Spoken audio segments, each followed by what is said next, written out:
Hello, my name is Marcus. I'm the compiler of a collection of therapy quotes entitled 1001 Windmills of the Mind. A collection of quotes taken from what's often called the psychodynamic or the psychoanalytic perspective, which long ago, as I understand it, was referred to by some as philosophical medicine or narrative medicine, helping one to be their own story doctor, helping one to fix their story.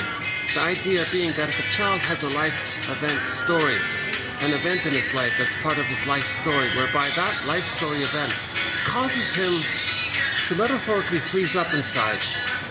And because of that, he's going to feel that he's going through the motions in life and that something is missing. So we want to heal this. We need consciousness to rise.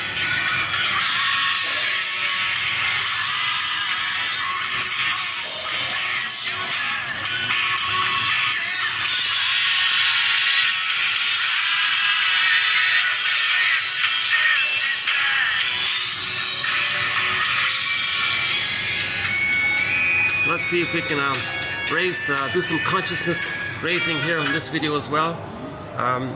In this video, we'll be adding two new TQ quotes to our collection. TQs 26, 73, and 74. And so now each TQ quote or therapy quote usually has multiple parts to them. So in summary, there are roughly 900 videos, on average 10 quotes per video. So 9,000 quotes available right here on this YouTube channel. If you click the More link, you'll see the quotes for each video. And or for convenience, one can get the complete encyclopedia of insights through the Coffee page. Now these, that's roughly 10,000 quotes all in. So the 9,000 core quotes, plus another 1,000 sort of honorable mention quotes. Now these quotes, maybe we can call them advanced self-help quotes. They're not as abstract as what the shrinks write in some of their books, and they're not as sort of, fluffy, magical, wishful thinking kind of quotes in the self-help books. They're sort of like a nice bridge in between. I think they link the hope of the self-help ideas and the practical, constructs of the jargon. So I feel like it's a nice bridge there. And again, I'm not a scientist, I'm not a professor, I don't have a PhD, I don't even have a master's degree. I haven't been analyzed, I'm not a shrink, I'm not a doula, midwife, nutritionist. Unfortunately, I'm none of these things. Yeah, it's sort of a loss on my side. I only have a humble BA, I'm the compiler of the quotes, and so keep that in mind. Plus also keep Robert Bly's words in mind. When he speaks to an audience, sometimes he says to the members in the audience, dear people, thanks for coming out here tonight, welcome. 30% of what you're going to hear in this lecture tonight is wrong. It's up to you to figure out which 30%. So he's really emphasizing that each person has to be their own psychological detective, their own existential detective, their own soul doctor. Okay, so one famous poet says, psychoanalysis looks for an egg in a basket that's missing. Okay, so each person has to weave their own basket. Okay, so that's the jargon is, enhancing the ego, strengthening the ego, repairing the ego, building the ego, etc. So that's like the ego's consciousness. So yeah, again, in the psychoanalytic perspective, the term ego is something you want. You want a conscious ego. You want your ego to be more conscious as possible. Now we have an unconscious ego. That's the mind of the energy in the unconscious. That's like the puppet master energy, like the iceberg metaphor. We don't want too much energy and power to the unconscious ego. That means there's trauma, and if there's trauma, there's more of a compulsion to replay what caused it with the fantasy that they can change it, or it's going to replay and reenact what happened to communicate what happened. And that's dysfunctional to always replay the past and the present. We're not enjoying the present because we're distorting the present to fit the puppet master's desire to make us conscious of what happened in the past. So we can also say that if we are aware of what the puppet master, unconscious egos, unconscious consciousness is trying to communicate to us, that there's a little bridge there. That's like Hermes flying across, or a bird flying across, or the Pied Piper communicating to us, flying across as well. A recent video we did two videos, not the last one, but the one prior to it and the one prior to that. I spent a fair bit of time on the 1957 film The Pied Piper, where that character is just a metaphor that he's an emissary of unconscious processes. So he just represents what goes on in the unconscious. It's not an actual character character, right? So anyways, so we want to make the unconscious conscious. So we want our conscious ego to know, to have the knowledge. You see, so we don't want too much in the unconscious ego. Now, some people refer to that in more practical terms as that's the non-reporting brain. So the unconscious self, or the secret self, is in the non-reporting brain. So when the brain sends us information and we're aware of it, that's our consciousness, our mind, our conscious ego, that's what we want. But for whatever reason, when the non-reporting brain tries to send us more information, but it can't, okay, so that's called a non-reporting brain, or the unconscious, the inferring mind. Okay, and if there's a lot going on in there, it's going to have like a mind of its own, because the unconscious ego, see, with trauma, the child's ego doesn't develop, it gets submerged. And now the unconscious has this ego, so it has a mind of its own, so to speak. So now there's this innate drive for healing, so it's going to communicate to us. So in other words, the unconscious self is communicating to us, telling us what happened, to make us aware of what happened, so that can be a therapeutic turning point, to know that we don't need to repeat, to know that there was trauma, to know then that we need to go on the hero's journey, the second journey in midlife, the midlife audit, the midlife examination period, self-reparenting. Okay, so that means we can look at myths and fairy tales for clues. Myths and fairy tales, they're psychology mirrors. Myths and fairy tales are mirrors for psychological inner life. They're true on the inside. They represent what's going on the inside. Okay? Every character in a myth or fairy tale represents aspects of inner elements. Okay? So they're like soul stories, like dreams, similar to dreams. So myths and fairy tales are like, think of them as like dreams, like artwork, describing what's going on inwardly.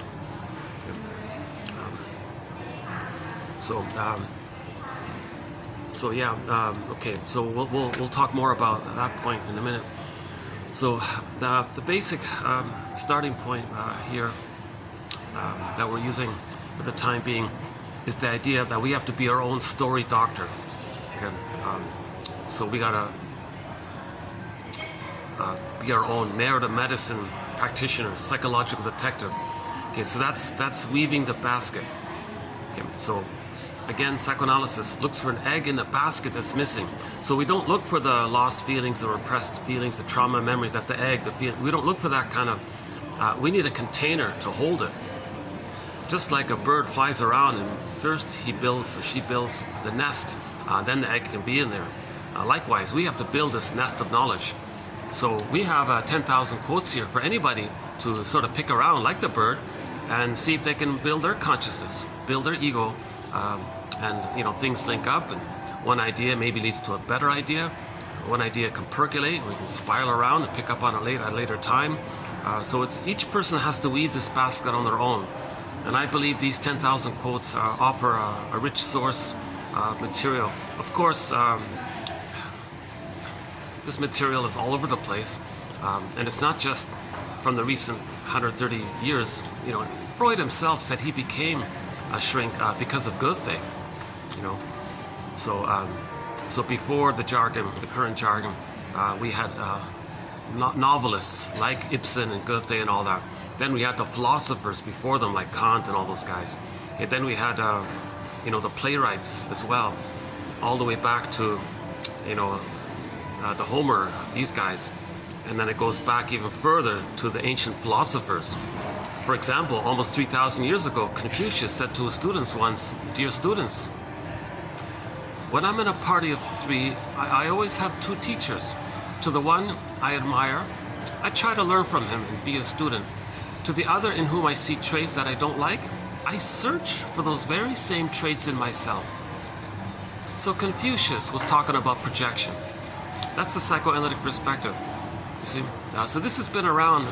So this Know Thyself movement has been around a long time. Actually, one author said the Know Thyself injunction originally was in Egypt, then later got transferred to Greece and all this. But it's been around. Someone said the first psychotherapist was Atohop or Ahotopia, something like that, from ancient Africa somewhere. And they emphasize the holistic approach to healing. If there's a issue, we'll heal the person, then the symptom goes away. Don't just isolate the symptom and ignore the person. That's called spiritual bypassing. So they treated the whole person. Right?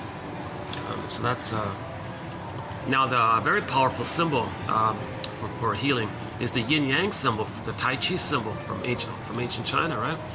That's a great symbol because it recognizes that we see the two sides, that we acknowledge that there's two sides. Okay, so it's called the yin and the yang. So the yin, the dark portion, that represents our feeling self, our connection to ourself, our embodiment, our health.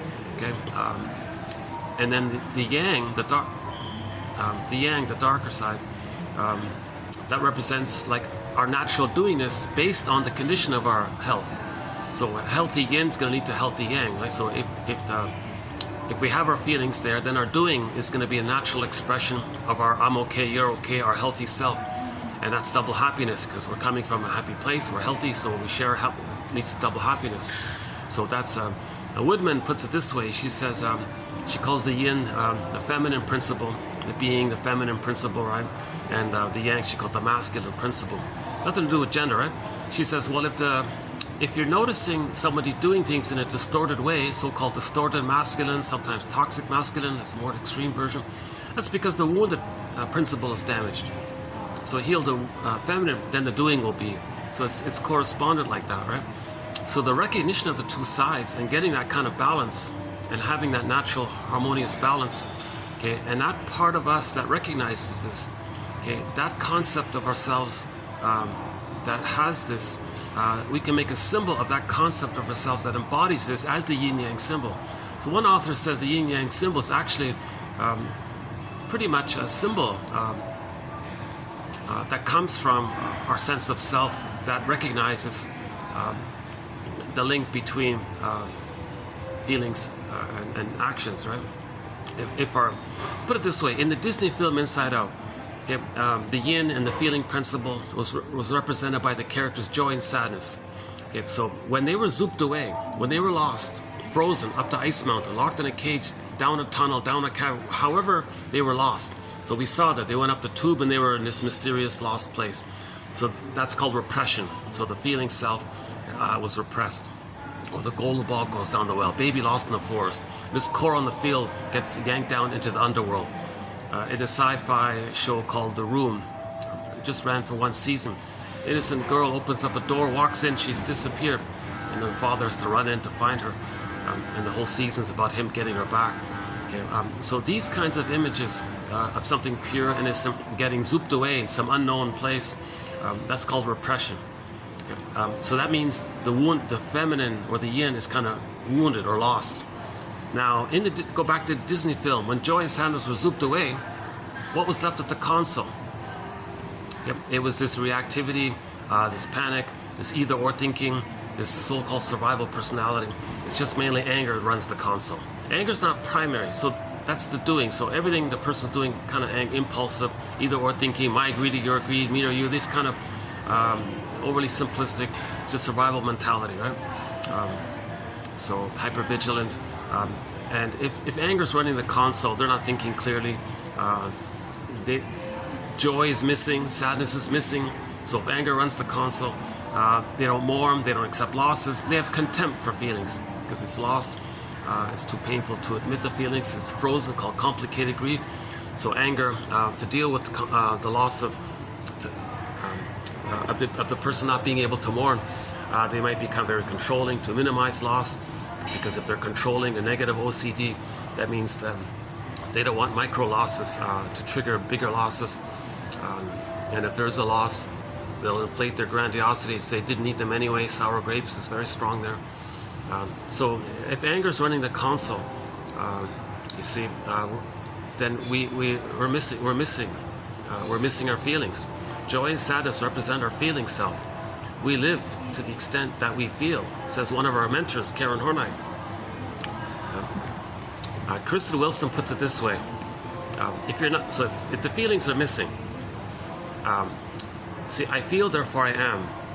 So if the feelings are missing, if they're squashed, so to speak, you kind of feel there's pain that's numbed over, and you're not aware of your sense of self, because you need your sense of self, your ontological self, and the feelings come from it. So I feel, therefore I am, in other words.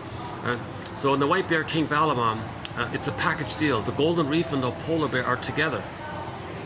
Because in the beginning of that story, the princess was on the field. She saw in the distance the polar bear with the golden reef. And she was very drawn to this golden reef. So she approached the bear and said, "Hey bear, hey, hand over that golden reef." Polar bear made it clear, we're a package deal. Oh, I see. So the story went from there.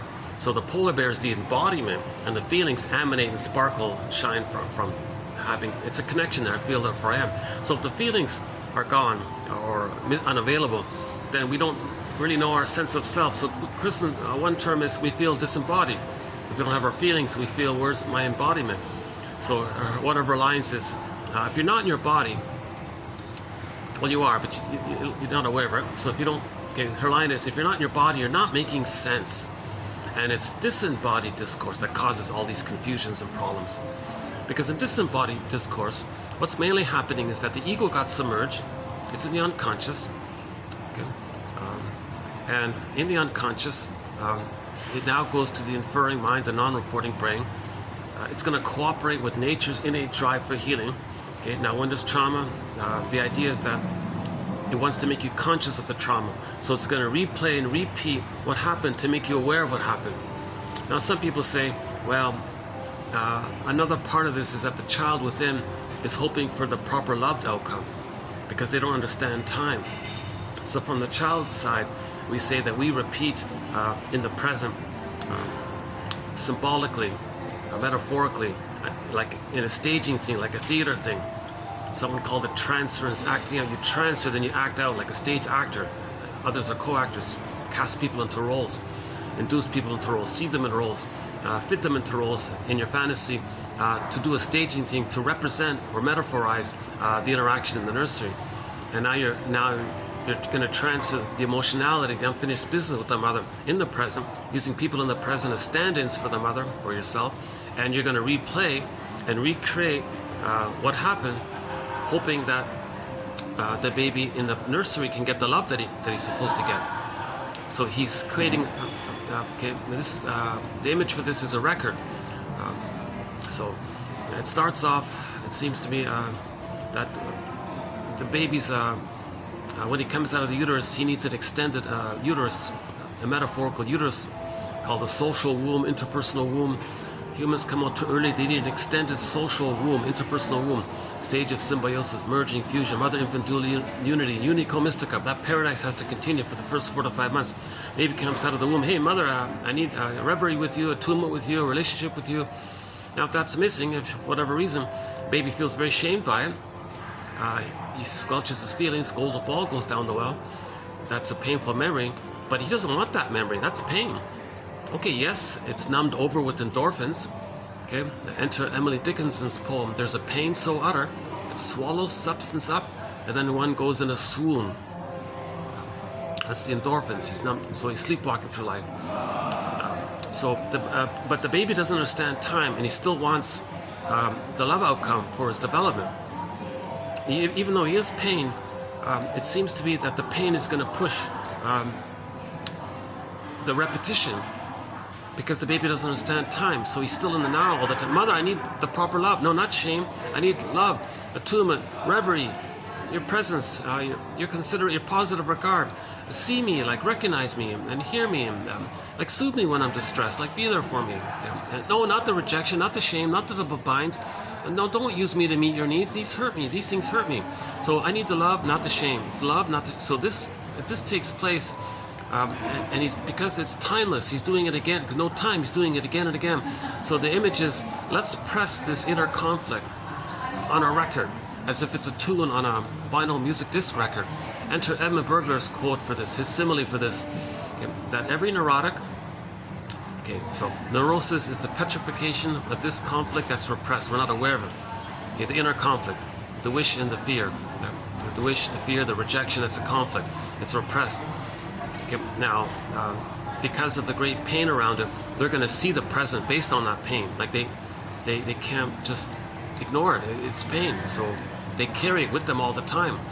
And they see the present in terms of the emotional past. So yesterday's quote, oh my God, if you go to yesterday's quote, that lengthy video, that 4-hour plus video, the first quote in there is a key one.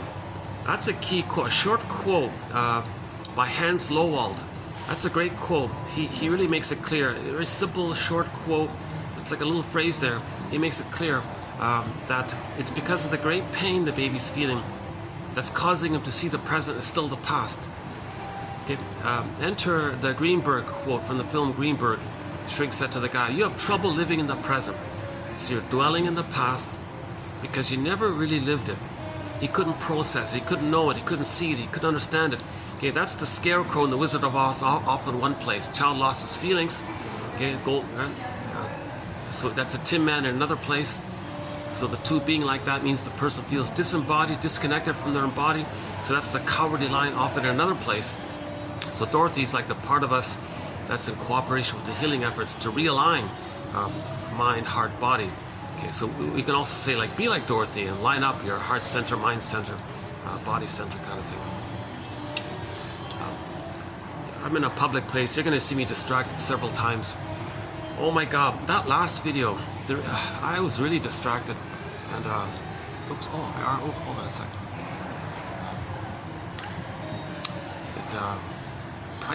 The coffee prices here are ridiculous, but the compensation is they let me use this sort of walled off little area here. Okay, anyways, the important point is in the last video, read the first quote by Lowell. I feel like that really enriches, makes it clear a little bit, the appreciation of why a person sees the present in terms of the past. Okay, Brody calls it unfinished business with the mother. Okay, like the shrink said in the Greenberg quote, you have trouble living in the present, so you're dwelling in the past because you could never really live it. He couldn't live it. It means he couldn't accept it. It's too painful. He's flooded with pain, numbed over with endorphins. Shall I compare thee to an onion? So it's underneath the numbing mercy endorphin is underneath the psychic pain underneath. Okay, and the organism seeks healing, so it wants the normal outcome with the mother, so he doesn't feel pain.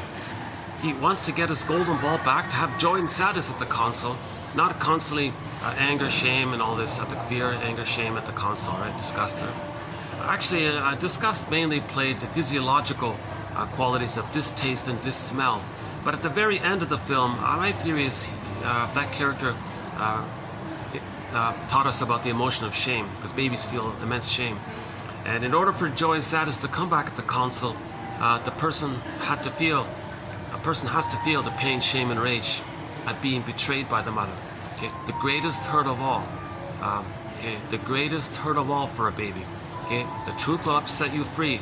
The greatest hurt of all. Mother failed me. Okay, not meaning to blame or something, just to understand that the mother didn't provide a secure attachment style. So we'll go on that sidetrack in a minute, maybe. Oh yeah, yesterday we did it. Okay, let's go back to the repetition compulsion.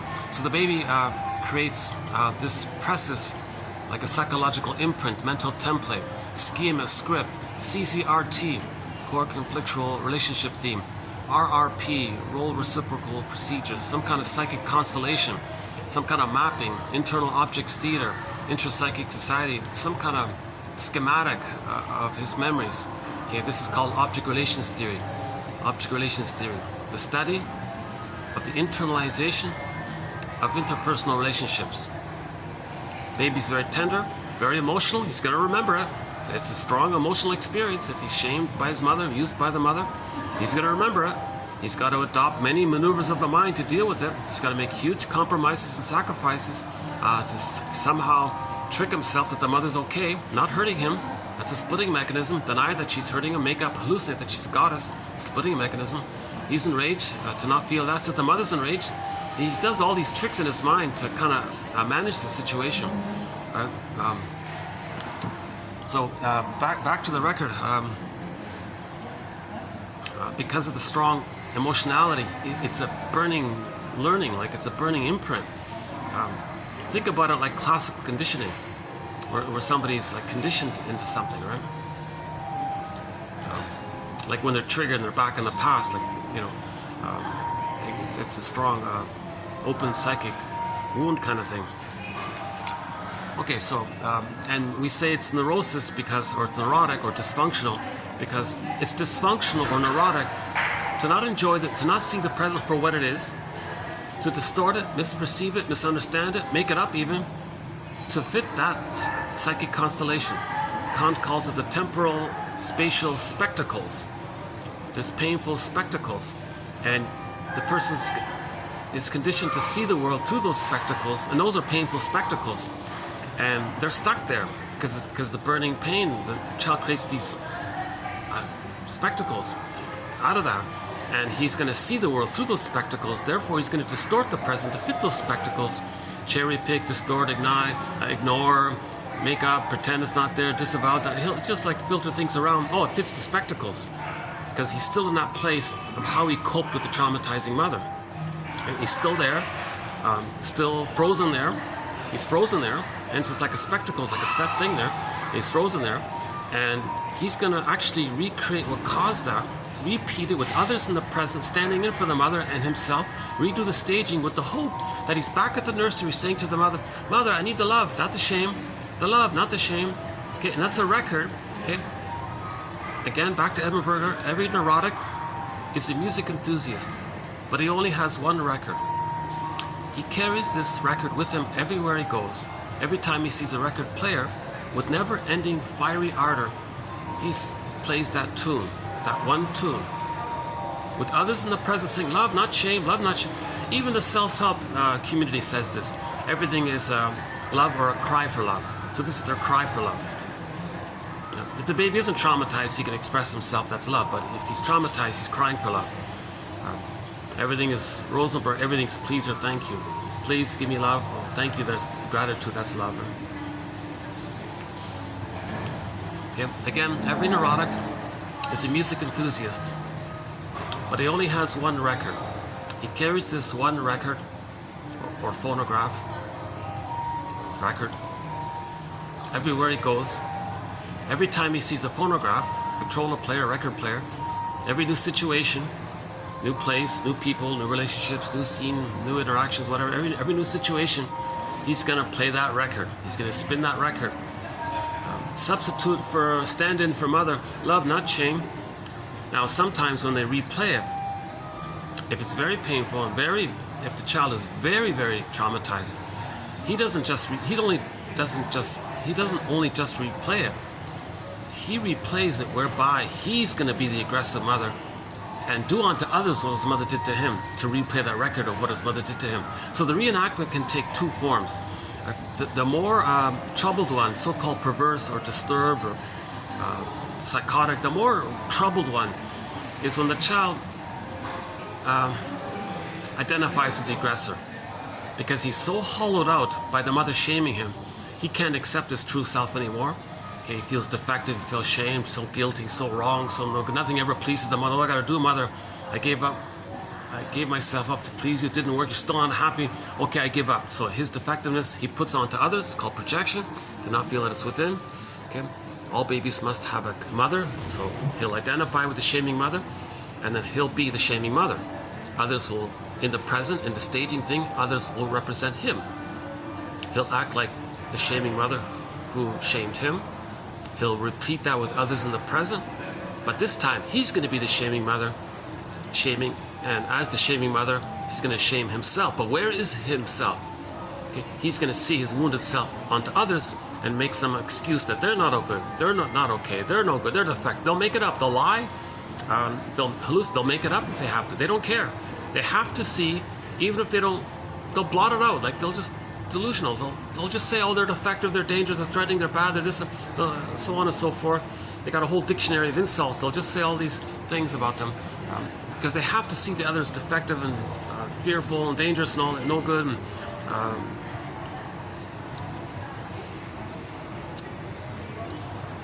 that because they're no good, They're dangerous, right? So he identified with the shaming mother.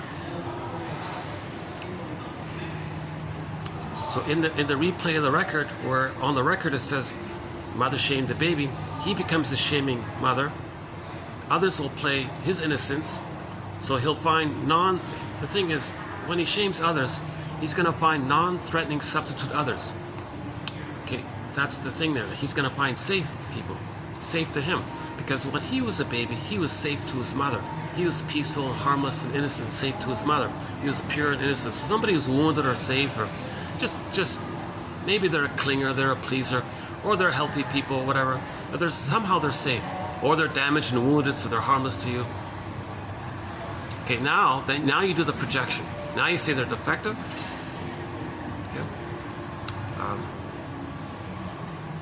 Okay. So the baby he believed he was defective when he couldn't get his mother's love. He thought he was defective. So he projects his self-concept of that onto others, identifies as the aggressor. Okay. And when he replays the record, he plays the role of the aggressor, shaming himself now seen onto non-threatening substitute others. So he'll shame others to replay how the mother shamed him. So that's one way the record is spinning around. In every new situation, he'll be negative towards others to replay the mother is negative towards him. So the underlying setup is, I'm okay, you're not okay. Now, when he says you're not okay, he's talking about his wounded soul, his self. He doesn't accept it, others not okay. So he's actually shaming his own soul, seen onto others, replaying how the mother shamed his soul. But this time, to not feel the pain of the mother shaming his soul. He's going to become the shaming mother, shaming his soul, but it's seen onto others, so he's going to shame others. So he's hurting himself, he's hurting others to preserve the grandiosity and the false belief that he can take refuge in the ancient, archaic belief that when he was in the uterus, he was a little god. It was all about him. Okay. This original identity that the baby falsely has is that when he's in the uterus, his eyes are closed. The power of the mother, he thinks is his. Okay, because it's called undifferentiation, symbiosis, merging, oneness with the mystery, unico mystica. Okay, so imagine a baby cloud blurred in with a large cloud. See, I'm baking. The AC doesn't, for some reason, the AC is blocked. I don't get any AC in this little sliver here. So I'm kind of sweating already. Maybe what I'll do is, let me do an air conditioning run somewhere. It's hard to do because actually a somewhat busy day. It's a Friday, so things are a little busier. I gotta cool off, so let me see if I can cool off somewhere, and I'll come back and continue here because I got the quotes here. So let me unplug this and let's do an air. Yeah, okay, let's do an air conditioning run here.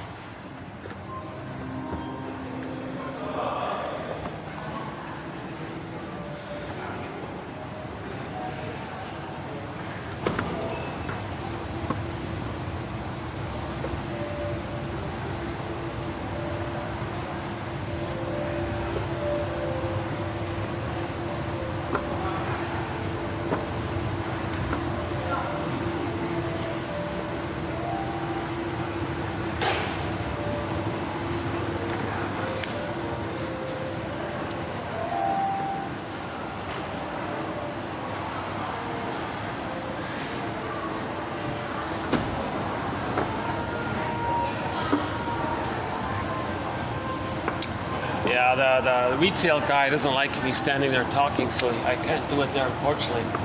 And there it's, yeah, see, it's busy up here too. Let me just cool off for a little while. Let me just walk around and cool off a bit.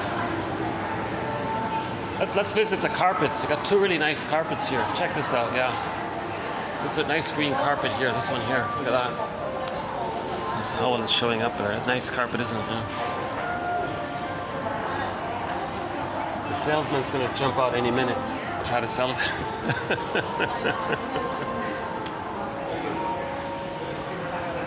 And there's a second one here. Yeah. There's a nice one here too, yeah. Nice carpets here. Oh, there's the salesman. Oh no, he's coming. Okay.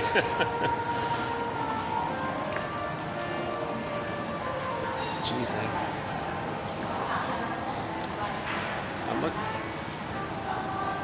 Let's see. Hold on a sec. What's in here? Is there... Oh. Oh, there's a thought. What? Oh my goodness. Here's a thought. Oh, here's a thought. What if I just ordered something here? You can sit here for a while. Hang on a second. Let's look at the menu here. Hold on a second. Is it ridiculously expensive? You know, it's not. Okay.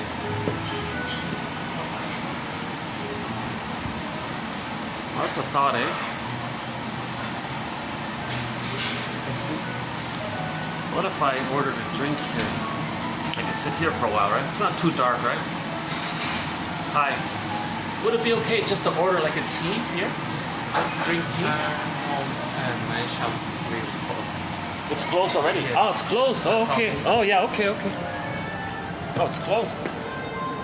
Oh, sure enough, we're closed, yeah. I didn't even notice that. That's why it's so peaceful in there.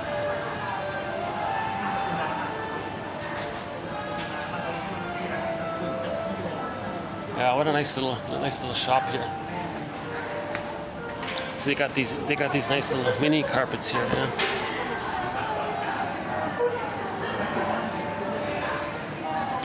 See, that's closed up there.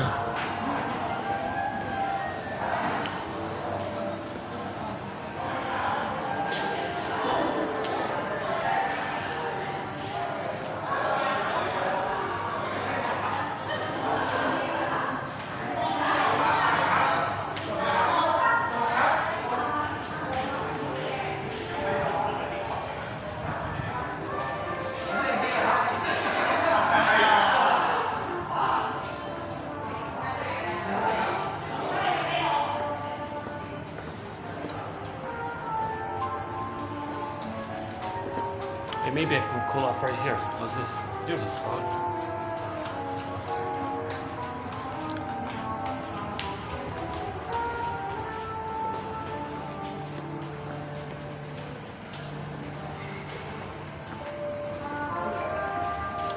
Yeah, it's got traffic here. It's a narrow little path here. I gotta cool off. Sorry about these distractions. Yesterday's video was very long. It was very extended because of this kind of thing.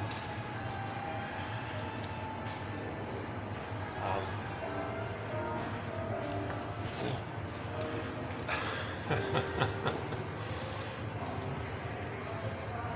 So we were repetition compulsion is a major topic here in 1001 Windmills of the Mind. It's really one of the key pillar chapters. It all begins with Paul Libby Russell in TQ 2119. That's an excellent place to begin with repetition compulsion. Paul Libby Russell. He says, think of them as synonymous. Think of trauma and repetition compulsion as being synonymous. Let's see, what is down here? Hold on a second. I got somebody here. Oh, I don't want to disturb these people. Oh, I see. Okay. Second thought. Oh, it's a cute little shop here, yeah.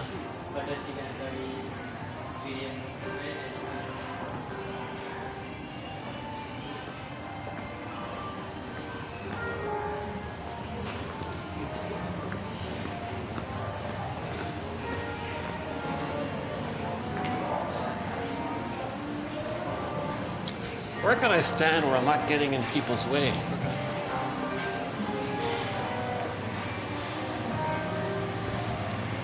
There's a fan. Oh, thank you, fan. All right. Well, let me stand by the fan for a while. Oh, that's great, yeah.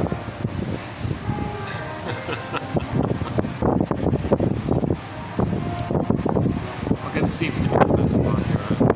Maybe I can sit here. Okay. Let's see.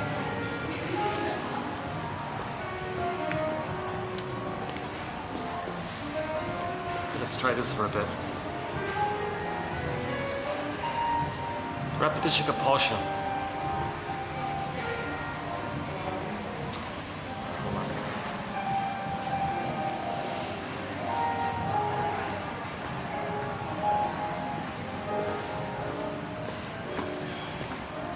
How about here?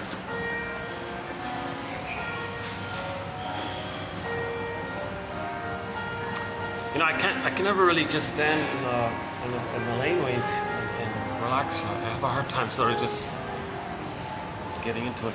I need a meeting room. I need like a nice enclosed meeting room.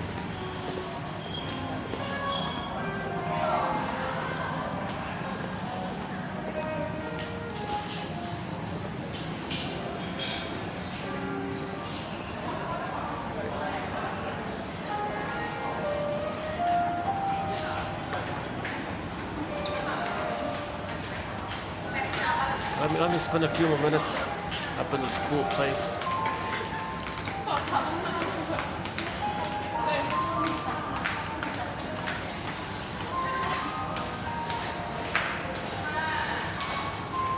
Yeah, we're just near that nice carpet place there.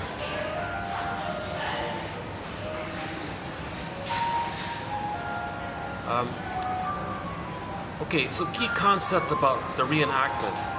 The two ways the reenactment takes place in the present. One is the more disturbed one, where the baby is so pained, he identifies with the aggressor, does to others what his mother did to him. That's how he's replaying the record of what his mother did to him. So him observing himself, that's a communication from Hermes. Look, you. It's a communication from the unconscious self, the secret self, the second self. Okay, this mind in there, the big eye. If you look at the stepping out painting, the unconscious conscious, the big eye there, vertical eye there. Roy Lichtenstein stepping out. It's as if that big eye belongs to a mind communicating to us. Hey, you, I'm showing you what happened. The way you're treating others, that's the way your mother treated you. Can you see it? Okay, now you know what's going on. Now you know why you're in this pain. Okay. And because you're in this pain, that's why you're repeating. Okay? So because you had a painful experience with the mother, and that painful experience keeps you petrified, frozen. Now you're replaying, repeating, like Sisyphus, just replaying and repeating it. Infinite mourning, no time. Okay? The trauma is he lost his golden ball. That led to arrested development, stunted development, developmental arrest. Okay? This is due to what's called an attachment trauma, an interpersonal trauma, a relational trauma, a strain trauma with the mother. Okay. So why are so many babies being traumatized by their mothers? Don't mothers love their babies? Well, consciously, it's complicated because they don't know themselves all that well, it seems. So the image for this is in the Iron John story. Okay. Robert Bly tells his version and retelling of the Grimm's tale. Iron Hans calls it Iron John. And one of the key scenes in there is that the protagonist finds his golden ball. Hey, all right, he finds his golden ball. Oh, but it's locked. It's in a cage. The cage is locked. He needs the key. Where's the key? He finally learns that the key to the cage that he needs to open to get his golden ball, that key is under his mother's pillow. Okay. So the secret, the key to the issue, the key to the mystery, the key to the puzzle is that there's a secret with the mother. It's under the pillow, under the mother's pillow. That's something about that is symbol for her unconscious. So the mother was trying to meet her unconscious needs on the baby. The mother used the baby to meet her unconscious needs. That's the key, that's the secret. And that's what caused the baby to lose his golden ball, and it got locked in a cage. Again, anything pure about a person, the golden ball, joy and sadness, when it gets locked or lost, all of these images are called repression. And the hero's journey, or the second journey, is to find our golden ball and get it back. So, once we get the golden ball back, the process of doing so, we're going to forgive the mother and separate and have a floor for joy and sadness to stand on. Okay.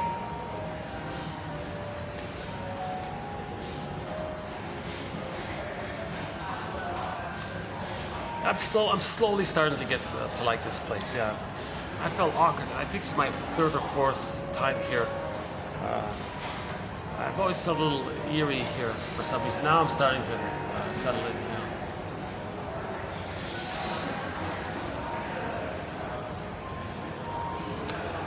Actually, the guy upstairs is friendly enough to let me use a part of that unused meeting area, the waiting area, but there's no AC there, so it's the same kind of problem. But maybe at the end I'll visit.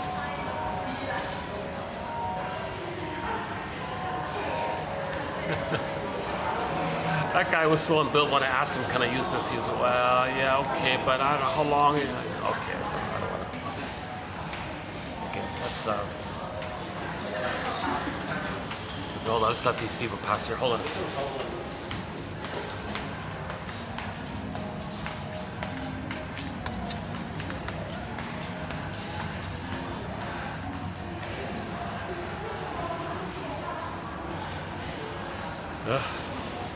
Some people do this very annoying thing where they just want to walk right by, like just like a centimeter, like in front of you. Like, I think some people have this symbiotic character sort of, where they're always like in this fusional thing.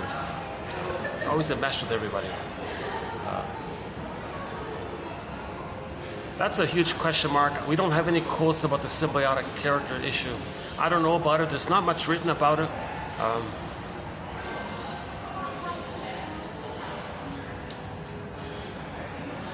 I see. He was like on a trajectory. See, you just kind of ignore me. Like, you just, I'm going to go this way. I'm not going to step around you a little bit and give you a little space there. So I want to do what I want. So I think that guy, those two guys were kind of sort of in a narcissistic place, I think. I sensed that when I saw them coming. Those are angry dudes.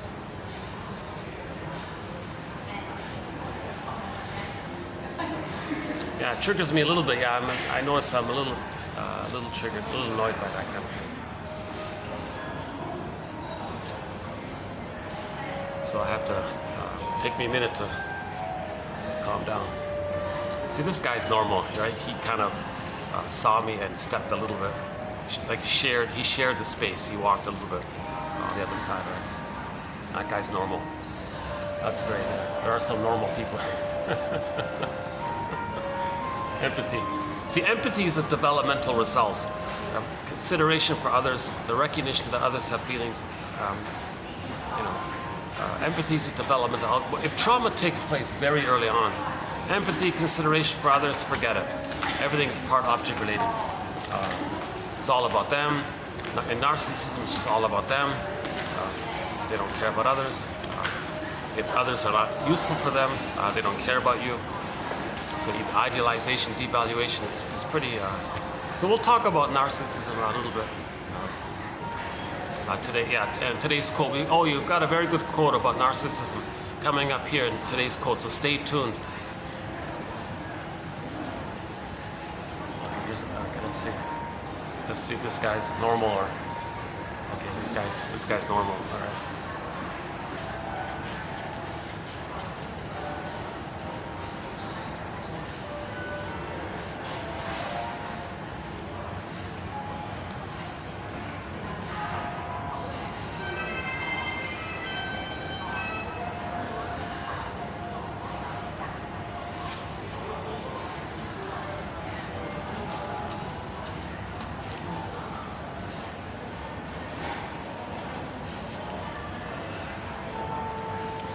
Okay, I think we can go down now. Let's just go down.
Yeah, I'm still thinking about those two guys, those two machismo guys. Yeah.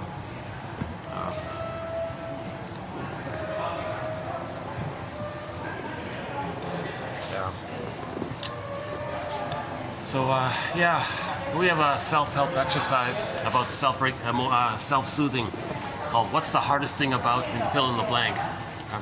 So, what's the hardest thing about what I just that little moment there? Well, it's just knowing that there are people who think such negative ways. Okay, what's the hardest thing about that? Well, I recognize they're very traumatized, and that they have indifference and all this. And what's the hardest thing about that? Well, it's always a little. Got to be on the alert a little bit. What's the hardest thing about that? That's the reality, right? Not everybody's healthy, and we're homotraumicus.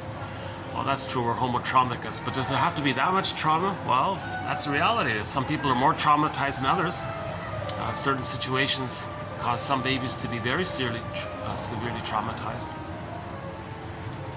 So let's on that. Let's go back to the key that's under mother's pillow, where the theory being, so that's one interpretation, okay, that the mother used the baby to meet her needs. It's not supposed to be like that. Babies are not born to meet the needs of the mother. Come on. Mothers are there to meet the needs of the baby. That's the essence of being a mother, to meet the baby's needs. He's small, tiny, helpless, powerless, no motor skills, totally dependent, totally trusting, totally needs the mother, doesn't go anywhere else. Mother, I trust you. Sacred trust there. She's going to betray the baby? Okay. So how does that happen? I'm sweating here again already. Jesus, huh? Yeah, I'm baking. You don't really notice it, but it's like a mini sauna right here. Maybe it's the light.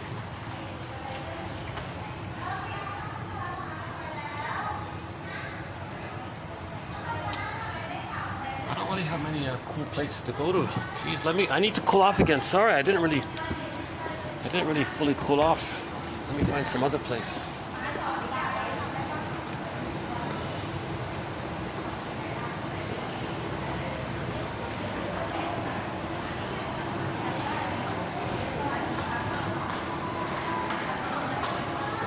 I have no choice. I'll just hang out here for a bit. Right by the elevator, yeah. See, I prefer yesterday's venue is a little better because I've got several options to move around in. This place, I'm very limited where I can go.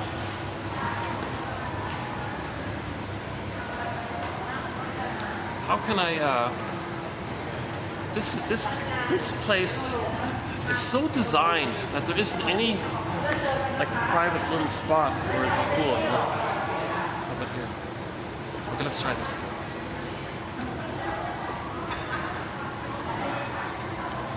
Okay, so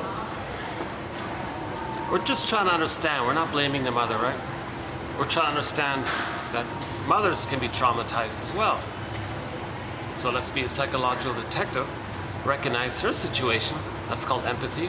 Leads to understanding, saved by understanding, forgiveness. Okay, forgive your parents, heal yourself. So that's called honoring your parents. If you know the true psychological story of your parents, that's called honoring your parents. You want to love your parents, understand the truth about them. Don't just do this idealization, say they're the most amazing goddess, mother. You know, that's a reaction. That's not real, right? You're not seeing them as a person.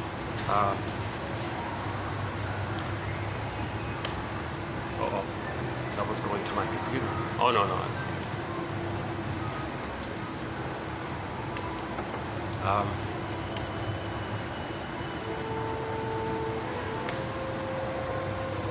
okay. Okay, so let's so there's four little parts to it. See, I'm right by the elevator, and people coming up or coming down. I'm too easily distracted today, yeah. And that little bullying gesture that took place, yeah. I'm still kind of reeling from it a little bit. we're in a nice place here. Why do you have a? Why is it that even in a nice place, so the machismo act still has to take place no matter where they are? I guess.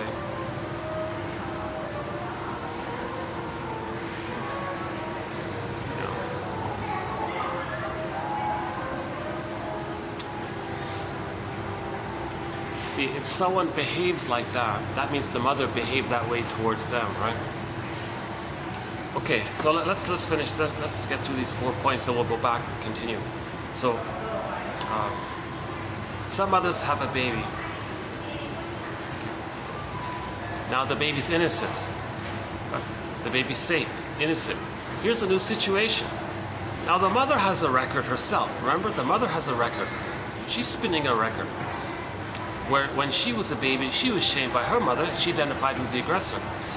Now, when she has a baby, she's going to replay how the mother had shamed her. Now, there's the baby. She's going to see her lost innocence, her defective no goodness, onto her own baby, act like the shaming mother, shame her baby to replay how the mother shamed her. Okay, so the baby. Imagine the baby having a voice saying, "Hey, mother, what's going on here?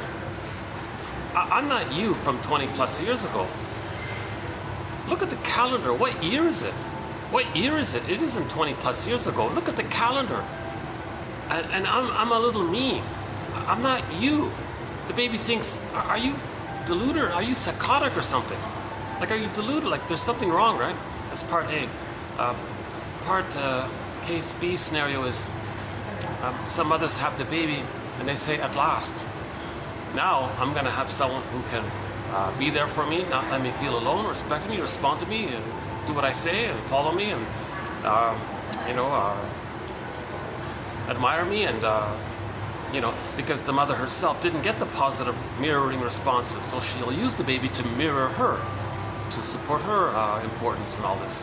Because the baby's saying, "Hey, mother, hold on a sec. I can't be the missing good mother that you needed in the nursery. I'm a little me here. Plus, what year is it? Could you please look at the calendar, mother? What year is it? It's not back 20 plus years ago. Plus, I can't be the missing good mother that you needed. And you're brainwashing me to play that role that you needed. Are you deluded? Are you psychotic or something?" So the child thinks, again, this is from the baby's perspective. We gotta appreciate this theory from the way the baby is perceiving the mother. How is the baby perceiving the mother? Not the reality that we have. How is the baby perceiving it? Okay, case scenario C.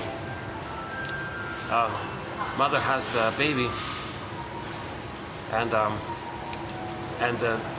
bond was broken. The baby's frustrated. Baby's angry at the mother. Mother says, "Oh my God, my baby's rejecting me. My baby doesn't like me." So she's transferring her rejecting mother onto the baby and sees the baby is rejecting her. The baby's going, "Hold the phone here, mother.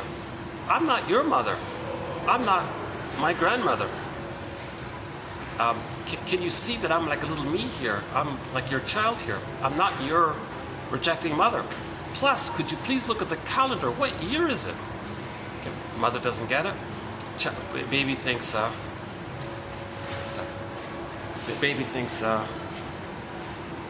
"Oh my God, it's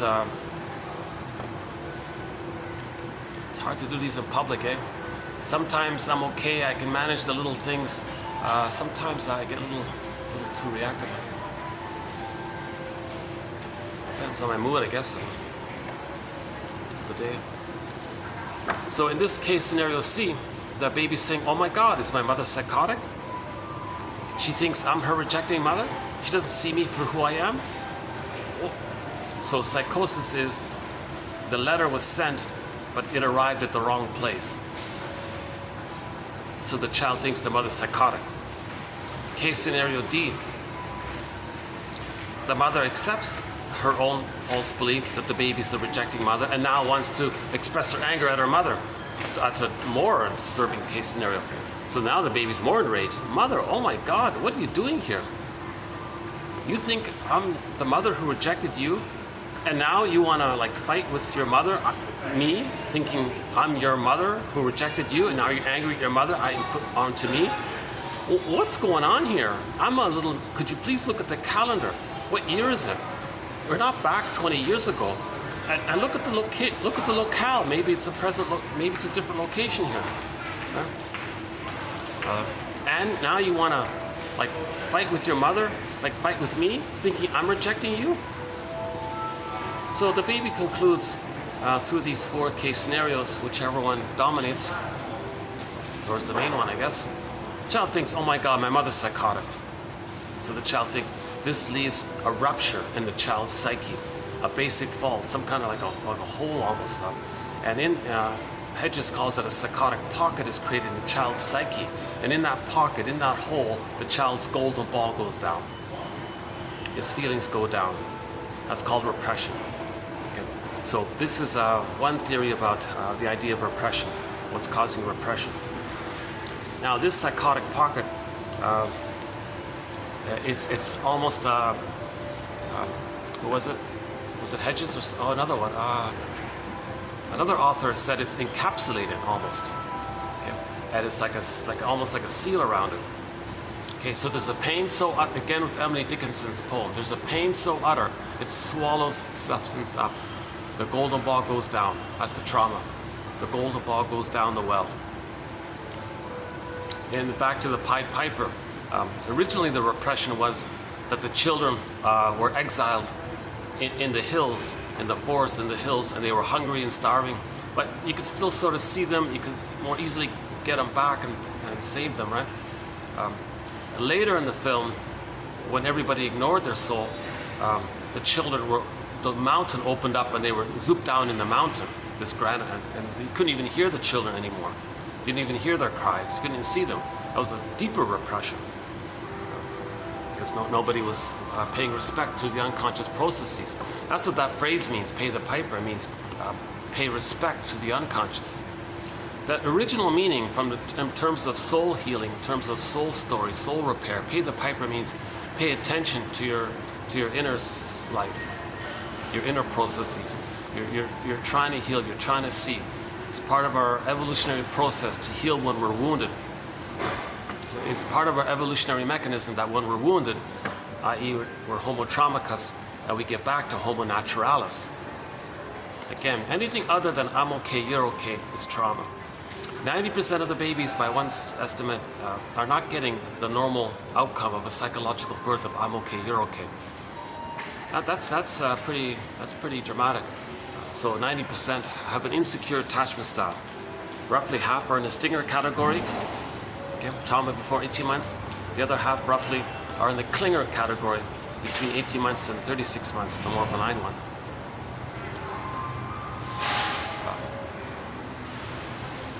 So that psychotic pocket, by the way, if we were to personify that force and create a character, we can call that the self-saboteur character. So later in life, as a person is trying to do something good for themselves and something sets them back, it's because of the self-saboteur. So we played the song Self-Saboteur by the band Delirium earlier when we talked about this originally. So this comes from Lawrence Hedges.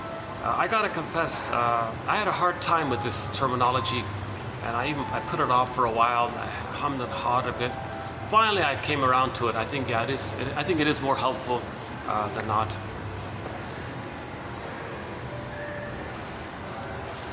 And we have a thread on what's called NTR, negative therapeutic reaction, meaning somebody's doing everything right for their healing, for their development, and suddenly there's like this unexpected setback. Usually it's, well, you don't realize that you're still trying to save the mother. If you're successful, you're going to betray the mother, disappoint her. You're going to feel the abandonment depression with the memory of mother disapproving of you. So that led to a lot of negative therapeutic reaction.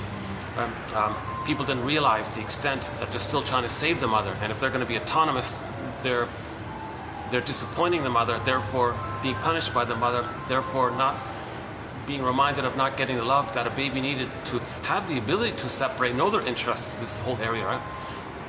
So another version of NTR is that a person wants to develop for themselves, and suddenly this self-saboteur character zoops it down. There's a pain so utter, it swallows substance up. Okay, so Masterson's axiom for this is self-activation triggers abandonment depression, which leads to defense. So real self-activation, doing something that's like for your true self, even to heal your true self. That's the self-activation. You want to heal your true self, do something honest, like for your soul. Like. But when you're in that place, it's going to remind you of when you were originally in that honest place. Okay, as a baby, you had that honest place. You had your golden ball, and then, okay, the abandonment depression. Massless is a term for what the baby feels when the mother abandons the baby emotionally, helpless, powerless, despair, etc. About a pain, shame, rage, the whole gambit, right? The whole range. So, current self-activation is going to trigger that original abandonment depression. And then just in general, whenever anybody feels immense anxiety, they use a defense. So they might blame someone, binge eat, or do something to soothe themselves for the moment, right? It's similar. The prototypes when the baby wanted mother's love, mother withdrew or punished the baby. Then the baby's crying, and finally the mother comes. Oh, here's a pacifier with some honey on it. So the baby felt rewarded by, or somehow soothed by the mother. It was a trick and all this. So that was the defense. The trick was to give when that mother put honey on the rubber nipple, it was a trick to overstimulate the mammalian part of the child's brain, to trick it that the person is now safe because of the surplus concentrated food sugar concentration. And through that, the mammalian part of the brain is going to release serotonin to the child. That's the chemistry of safety through the food trick. So the mother did that. Okay. So that's why later on, somebody does something healthy for themselves. They panic, get anxiety, they run to the cupboard and gulp down some chocolate chip cookies or whatever. Huh?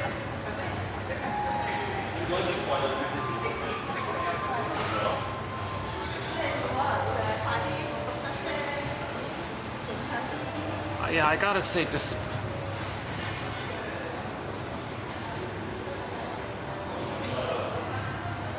See, yesterday I spent 4.5 hours at the other place. I thought I'll give it a break. I'll come here.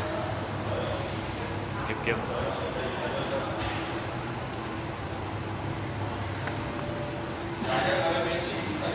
Jesus, eh? There's no. I have no other backup spot, eh? Where else can I go? Jesus.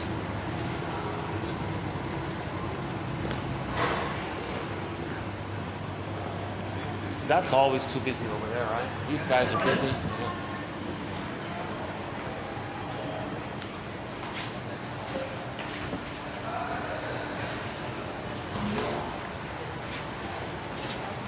Yeah, this place is busy too. I'm still trying to cool off, believe it or not. You know, it's still pretty hot around here. Like it's 36 degrees Celsius, but with the heat index, it's 41 today.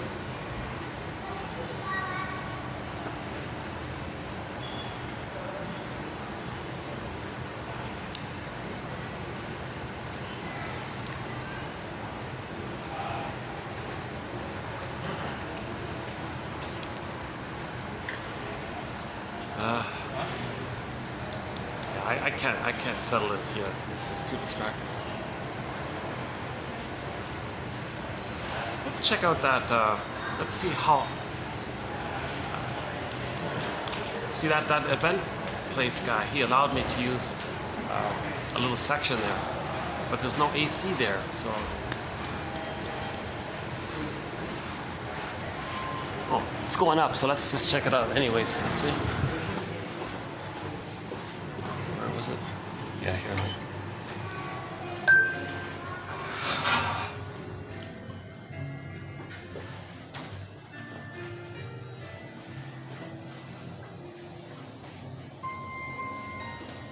So we're posting this in the year 2023.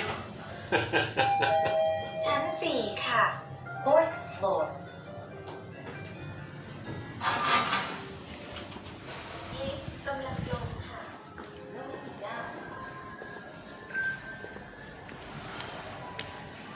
See, it's baking up here.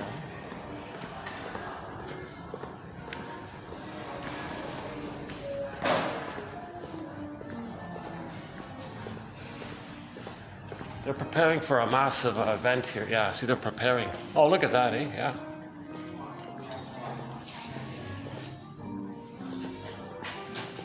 Yeah. See, he let me use this room here.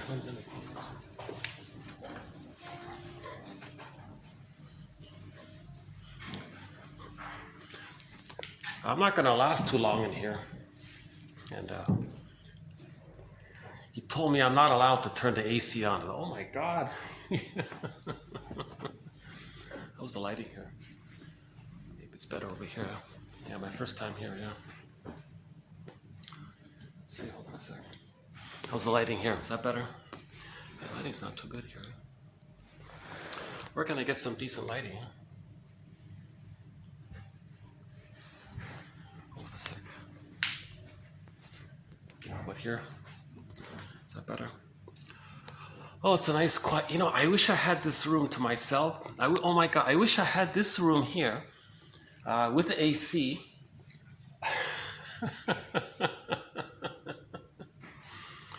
Oh, I could really get into a flow.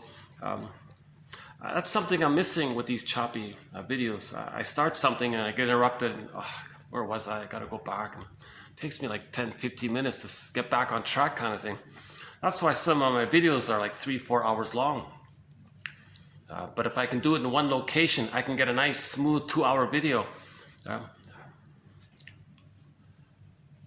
I'm sweating here already. Yikes. Let's spend at least 5 minutes here.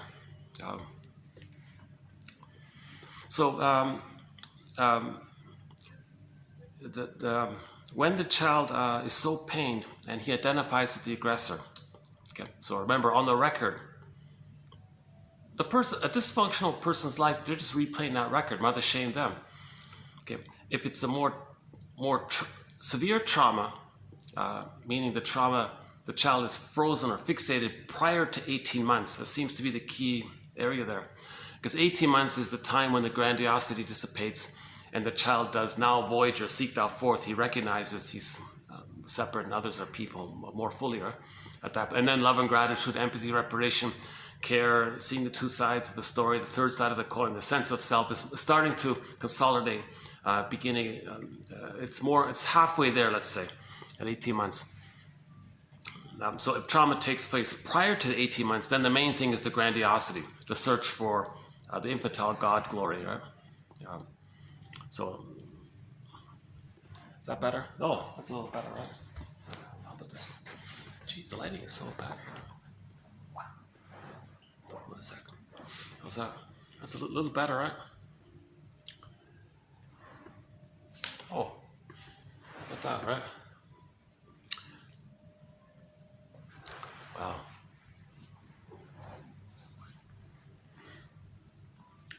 Wow. Okay, if the child freezes up before 18 months, it's going to lead to him identifying with the aggressor, projecting his soul onto others, and with the mindset, I'm okay, you're not okay. Once again, when he says you're not okay, he's talking about himself seen onto others. Okay? He believed that when he was his mother, he wasn't okay. So it's too painful. He says others are not okay. Identifies with the aggressor that caused that, creates that record. Every new situation replays how the mother shamed them. So Burglar calls this a negative magic gesture. You think by shaming others, that somehow, because your mother shamed you, that somehow it's going to change what happened in the nursery, where suddenly you got the love that you needed. It doesn't work. But that's sort of his positive intention, because he still believes he's in the nursery. Mother, I did love, not shame. Play it again. Mother, love, not shame. So okay, now he just flips it. Oh, he's going to shame others. Right? To replay the mother shamed him. It's the same message, it's just flipped. Mother, I need love, not shame, but he's just acting like the mother. I'm going to act like you. I'm going to show you what you did to me. I'm going to act just like you. So can you see how you behaved? I'm going to act like you. Okay, and then change your ways and provide the love. And he's still in the timeless place of the nursery, still needing the proper loved outcome. Okay, again, if the attachment is broken, the bond is broken, it's insecure, convoluted. Okay, mother's misattuned, malattuned, bottle schedule, there's all these, doesn't handle the baby properly, and the physical separations can cause it, all these little things that the mother's doing cause it, it's a strain on the child. He freezes up at some point. Now, if that freezing up takes place before 18 months, it's going to lead to one of the stinger personality patterns. based on I'm okay, you're not okay. Okay. Okay, so this idea about the okay thing is from Eric Byrne. So all babies begin with some kind of paradise. Yeah, I guess it's too hot in here, right?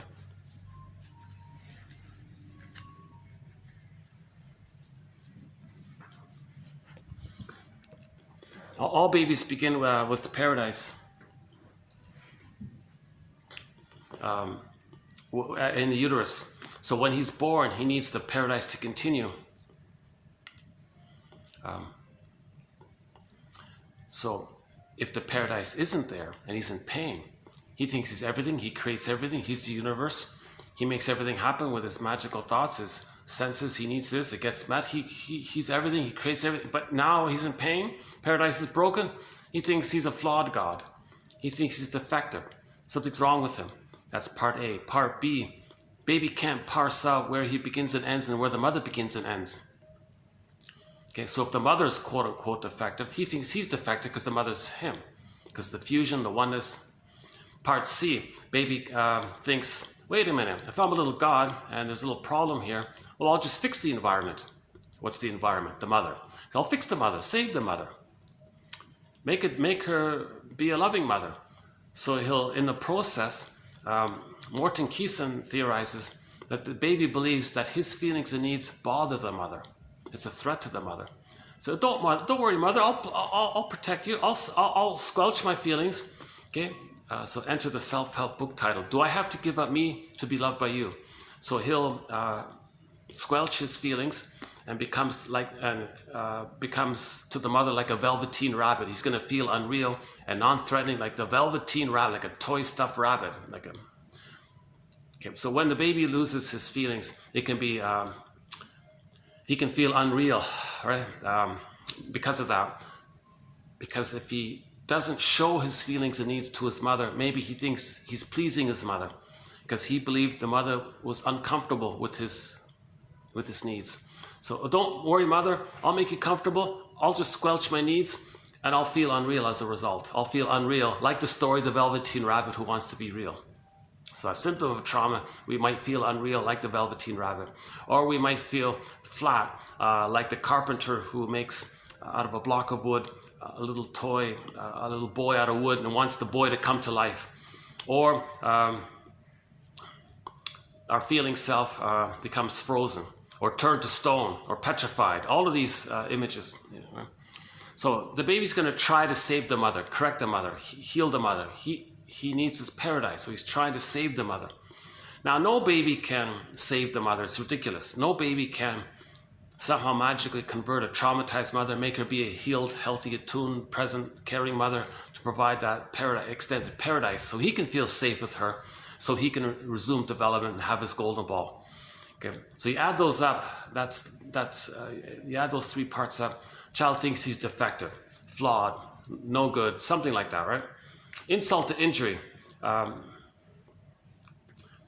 In order to survive, he's got to deny that the mother shamed him and hallucinate a goddess image and think that that's the mother. So he does something against some nature, like he violates something by this act, so he feels guilty. So now he's got unconscious guilt layered on top of the underlying unconscious shame.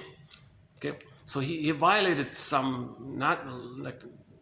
he wasn't honest. He couldn't be honest to say the mother's hurting him. Oh, mother's wonderful. She's amazing. She's a goddess. So he's not honest. So he's doing something that is lying to us. So he feels guilty at the same time. Huh?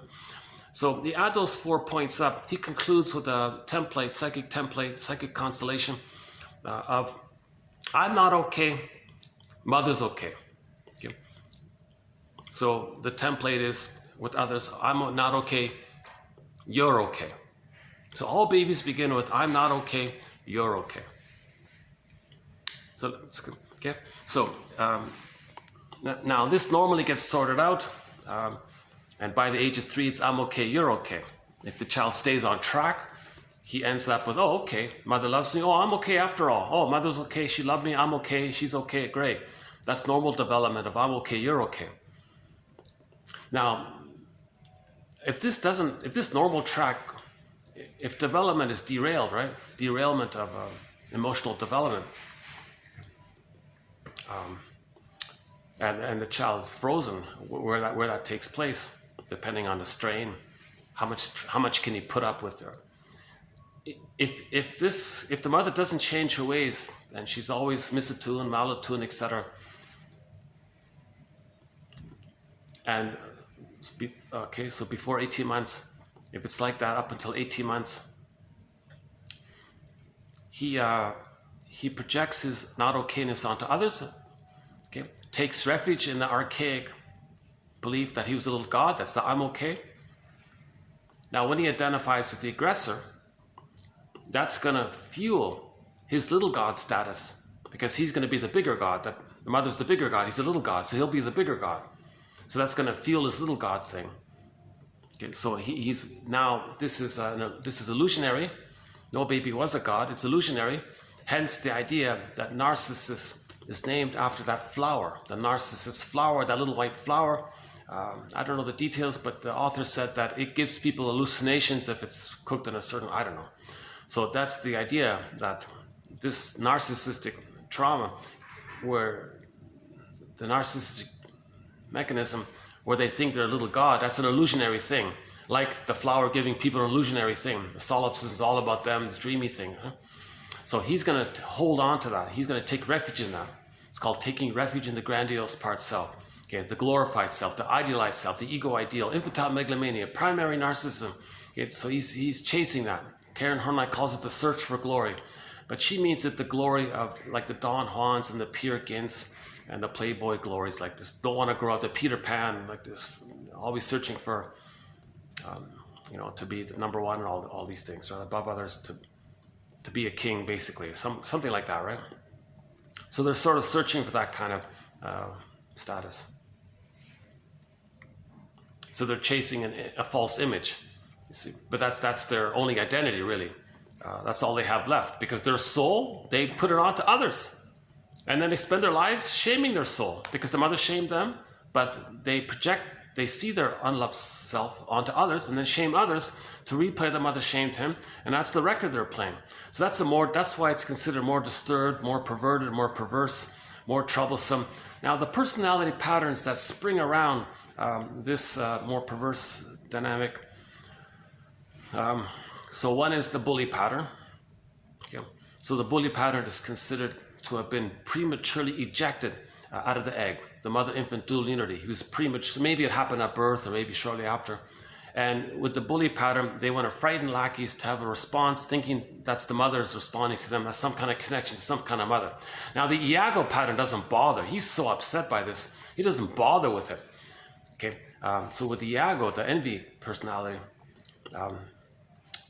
he interprets that the breast mother hated his goodness again and again. He identifies with that. To stay safe with the envy breast, the hating breast, he's got to hate goodness, the way his mother hated goodness from his perception. So to stay safe, loyal, attached, okay, he's going to become the hating mother. So to stay safe, he's got to hate goodness. That's the Iago pattern. He hates goodness all the time. He just, anything good out there, he wants to see it damaged. And so his strategy is to spread rumors around, gets others damaged. And he feels safe with the mother who hated his goodness. That's considered one of the most disturbed personality patterns. So that's one of the Stinger personality patterns. They sing the song, find me somebody, damn it, just wants to damage. Because when he damages goodness, he's loyal to the mother. Plus, a secondary gain is, he's not going to be reminded of how once upon a time he needed goodness if he doesn't see goodness. So he wants to remove the source of envious feelings as well. So he's very heavily invested in seeing goodness damaged to feel safe with the mother that damaged his goodness, because he's become the envy breast.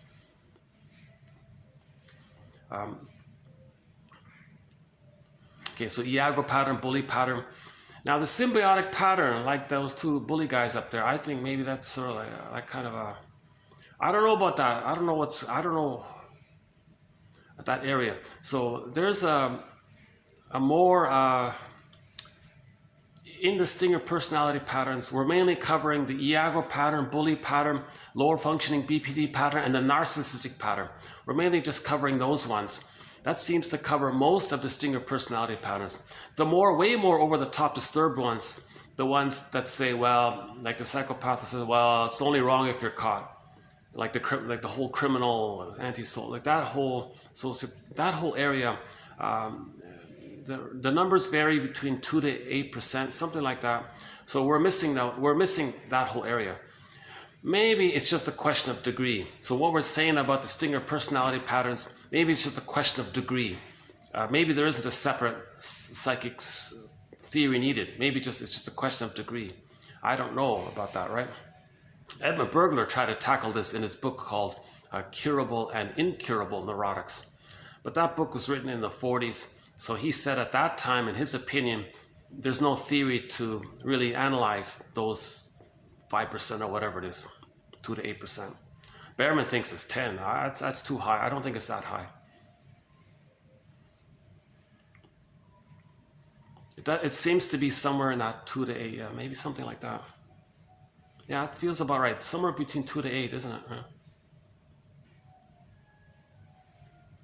So now you're entering into a different level of, that's why Bergler was saying, I don't know. He says maybe they're incurable. So, but again, he's talking about the knowledge that was available back in the 40s. So that's like 80 years ago, right? 83 years ago, or something like that. Edmund Bergler, one of our mentors, yeah. Yeah, we'll talk about him another time. Yeah, he has made an immense contribution to helping people to be their own soul repair doctor. 24 books, 300 papers. Fill in the blank. The psychology of, whatever you might put in that blank, chances are he talked about it. He's got a book on the psychology of fashion, money, gambling, self-defeating behavior, humor, and so on. So many, the superego, all these other ones.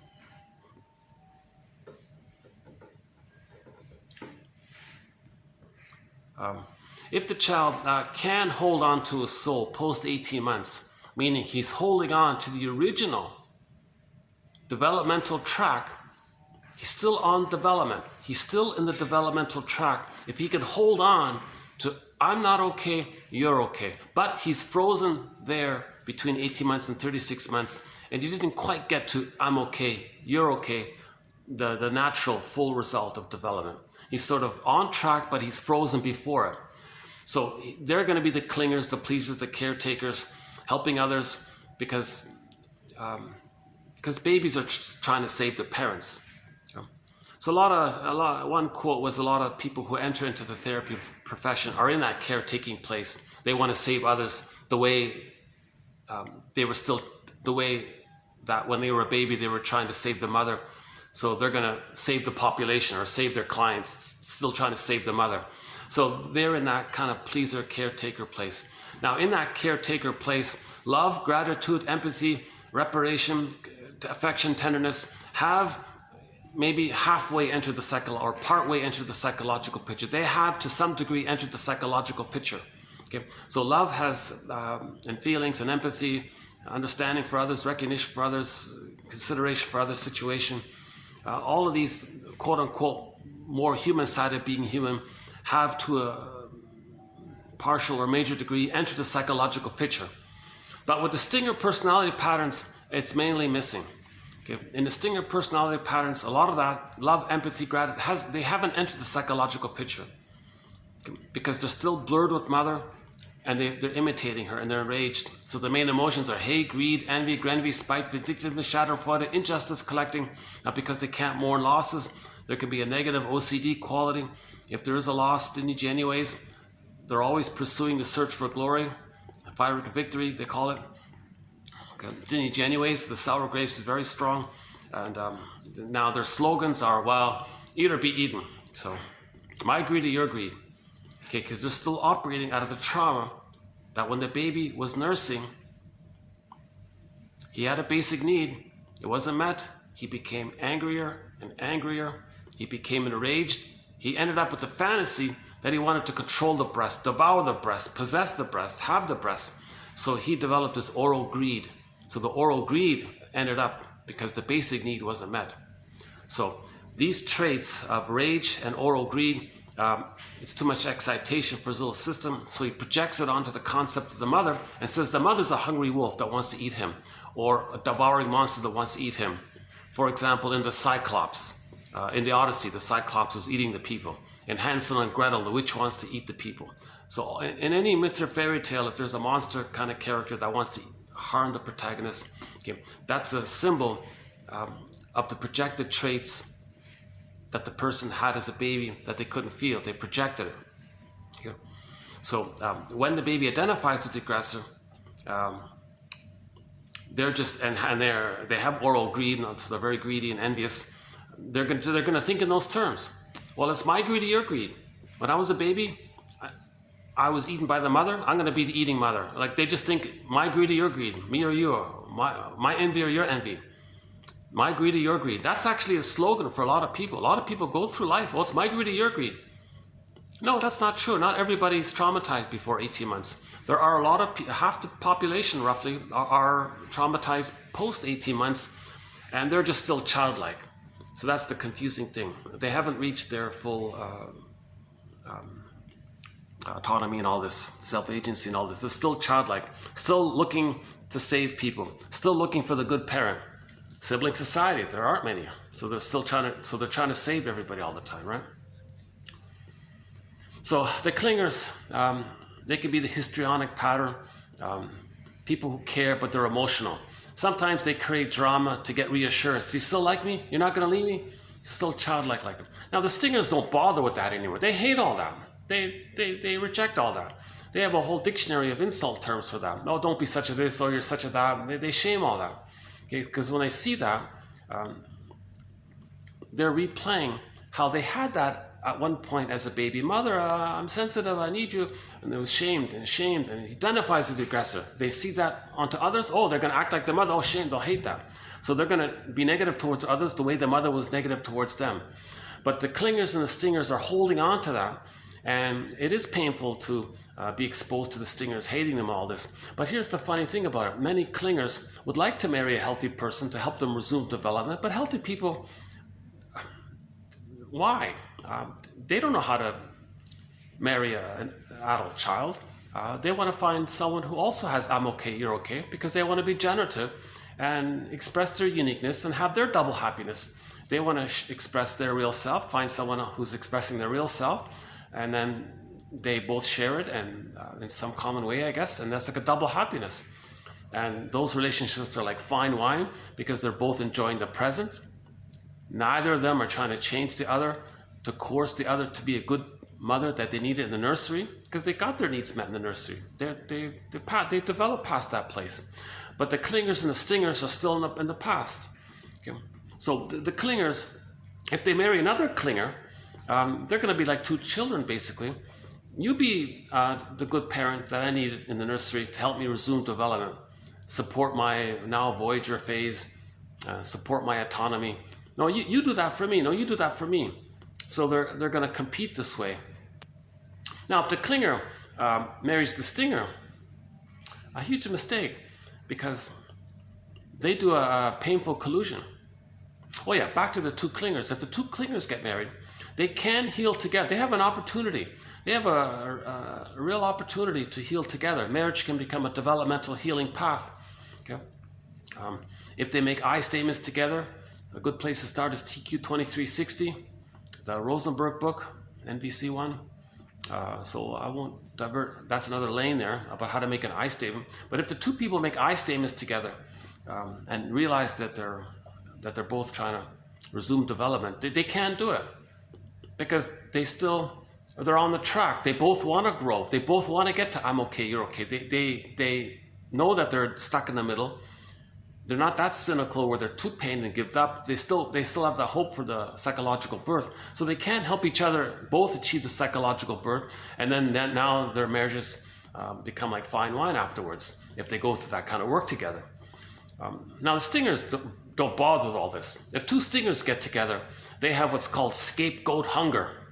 If two stingers get married, there's so much hostility between the two of them. They're desperate for a scapegoat. So usually the child, at least one of the children, is going to be considered the bad one, and they're going to make them the bad one. Okay, and the bad child will be the negative identity of the two stinger parents, and the two stinger parents take covert vicarious delight in their naughtiness and all this, and they want to see them being angry. Then they can put a label and say, oh, they're the bad child and all this. The parents say, we've got to protect ourselves. Now they have an excuse to be angry at the child. So they make the child angry to have an excuse for them to be angry in self-defense of the child. Or they criticize the child to not criticize themselves or each other, like their partner. Okay, so they have a huge scapegoat hunger. It's funny because if they have two children, usually one is the bad kid and the other one is the idealization. Okay, so they'll support the other one to be a narcissistic extension of them. So one kid is like the positive identity for them of the narcissistic side. But they need a shadow, like they need a shadow kid, right? Like they need the kid to express their shadow. So it keeps the father and the mother together. So the father and the mother, if they're both stingers, they're very dependent on the scapegoat. If they don't have the scapegoat, they're going to be, they're going to try to get along by playing big shot together. Okay, I'll let you play big shot. You let me play big shot. We'll take turns, but no one talks about any kind of real feelings between us. No one brings up anything important. No one just talks about the elephant in the room. No, you play big shot, and we'll have a schedule and keep it like this. And don't. If anyone questions it, or it's poof, it's idealized to forget it, useful or not. So marriage can suddenly end or something like that, or strong arguments. It's not going to work. That's why they have a scapegoat hunger. It keeps them together, called family systems therapy. Now the child is willing to cooperate. All right, parents, you two got so much anger. Fine, I'll be dysfunctional, angry. That helps keep you two together. Fine, I'll play my role because the children are trying to save the parents. Children want to save the parents, keep the marriage together, keep the family together. So children are trying to accept that role. And the parents covertly delight in the failure of their child because they express their inner failure and shame that they don't want to admit. So they covertly externalize each their unconscious shame, the no goodness, defectiveness. They want the child to be no good and defective, and then the husband or wife feel a covert delight that they can externalize each other's shameness onto the child. So the child is really scapegoated. So the scapegoated child is actually like a container, like a therapist for those two.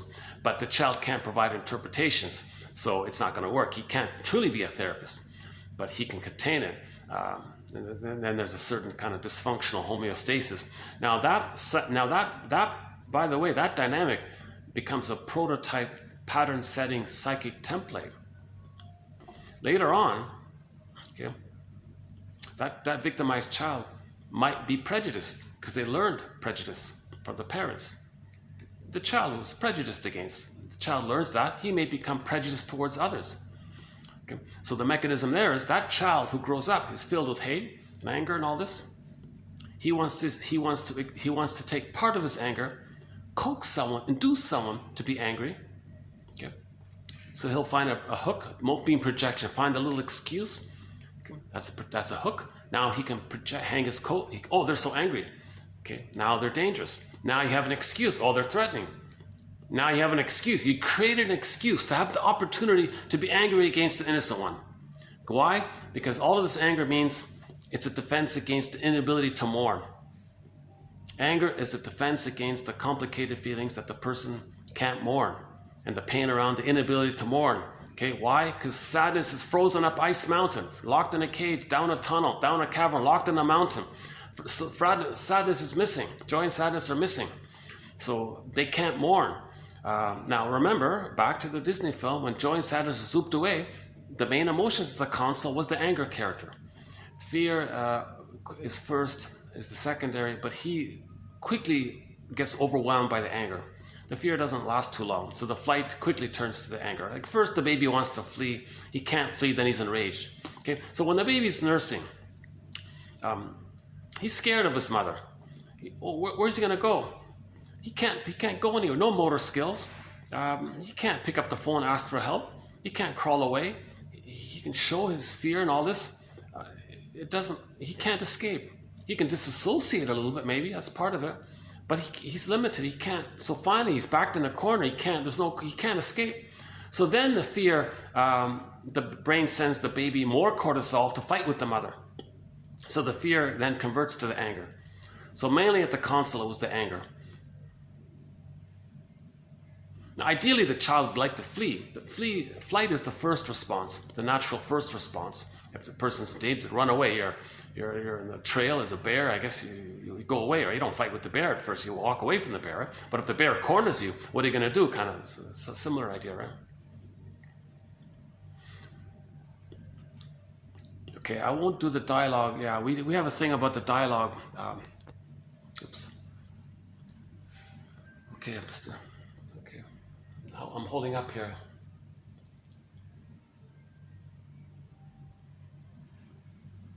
Yeah, I'm baking in here, but let's see if I can last here a little longer. Sorry if you see me a little bit perspiring. I'll eventually find a nice, cool. See, I'm getting closer. Eh? I found this room, but there's no AC in it, right? What if I brought a fan? Hey, what if I came? Oh, no, he's. Oh, they're not gonna go for that, are they?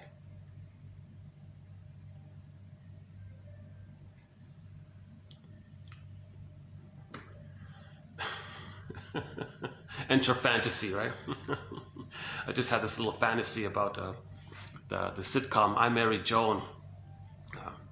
It's a comedy show from the 50s. One of the episodes was about some wealthy guy passed away and left all of his money to his pet monkey. And the judge was, what does he do in this case? Because some of the family members were contesting the will. And so there's a whole drama about it. Finally, the judge decided he took all the money and bought a zoo and put it in the monkey's name. And the monkey owns the whole zoo, and he can run around and he can do what he wants. So I had this little fantasy. I can buy the whole hotel, put the AC on. That's a pretty funny episode of that one there. Starring the comedian Joan Davis, and her husband was the judge, Jim Backus. It ran for 3 seasons in the early 50s. Good show there.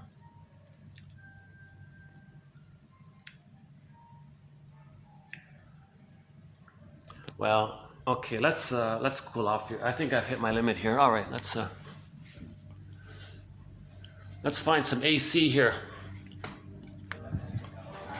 Oh, look! Oh, this is going to be a wedding. Oh, that looks nice. Oh, look at that, eh? Yeah, nice. Oh, there's the cake. Do you see the cake in there? Oh, wow. Oh, cool. Yeah, nice. Yeah, they got the nice backdrop. Oh, there's going to be a real fancy wedding in there. Oh, wow.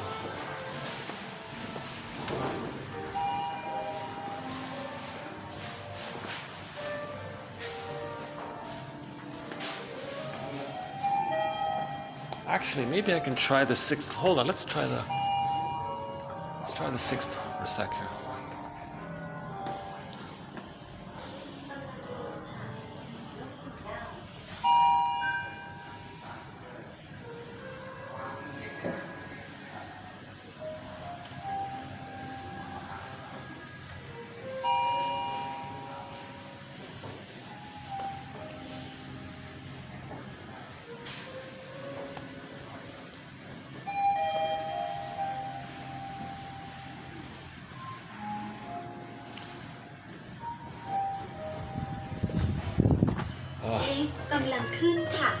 Going up. Let's try this one.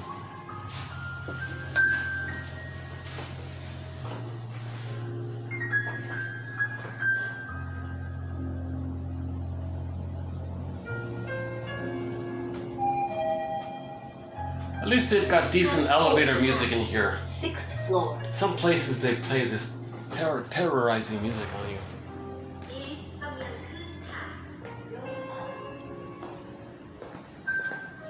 What if I do this? What if I just close this door? Let the AC kick in and sit here for a bit. See, these guys,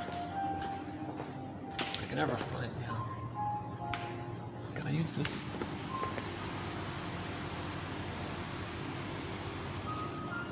I see they're using fans, huh?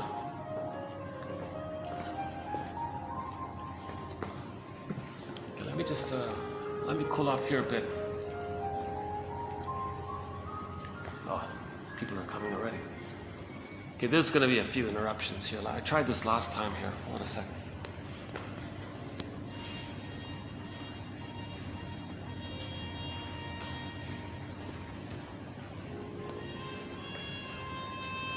Actually, not a bad little spot right here. If I want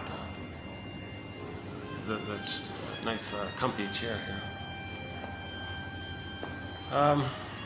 If the stingers, if the clingers marry the stingers, oh my God. Oh, by the way, so back to the two stingers playing big shot. So the two stingers, they have what's called scapegoat hunger. They're hungry to have a scapegoat. They got to have a third to demonize and see as threatening as an excuse to have to express their hate. They need to express their hate because they can't feel joy, they can't feel sadness, they can't feel empathy, care, tenderness, affect. All they have is hate. So they got to create or manufacture an excuse to create the hate. So they make the child be naughty and all this, and then say the child is dangerous. Now that gives them an excuse to be angry at the child, criticize the child. Why? Because they can't mourn losses. So if the person is in that situation, the idea is that the unconscious is trying to tell you, hey, what's with all this hate? Where's your joy and sadness? Joy and sadness are zooped up ice mountain. They're down a tunnel. Okay, go on the second journey. Be a hero. It's called the hero's journey. Find joy and sadness. Free the children from the mountain. Okay. Adopt those orphaned, starving babies in the woods. From the pipe. Go to the end of the Pied Piper film, the 1957 film. A key turning point, a healing turning point in that film was when the population admitted grief, when they admitted loss, when they accepted loss. Robert Bly said to the men, "Come on, man, think about the loss. Say it. Say it. Repeat after me. That. Repeat after me, men. That was a loss." And then some of them were weeping already, right? Safe contained. So that's what the population did in that film, the Pied Piper film, the 57 film. Yeah, Jim Backus, yeah, I just mentioned his name. He plays a small minor scene at the end there.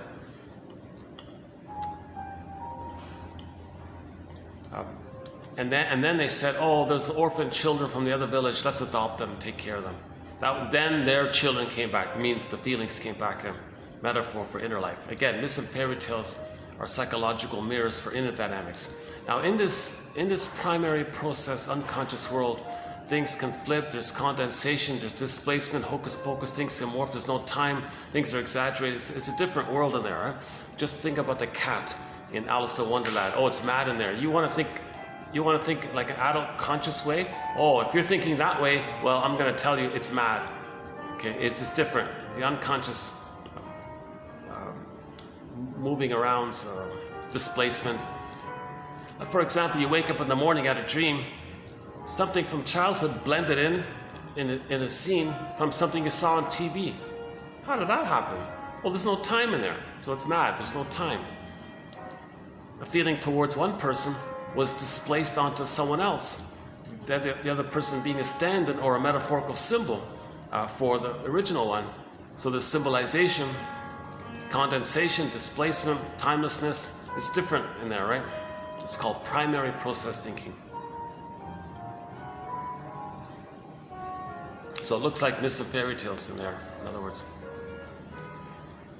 Yeah, so that point about the two stingers, who manufacture anger so they can have an excuse to express anger, that's because they can't mourn. Key point, Hans-Jürgen Wirt, W-I-R-T, about 3 or 4 videos ago. Check out that one. I think it's 2665. Is that right?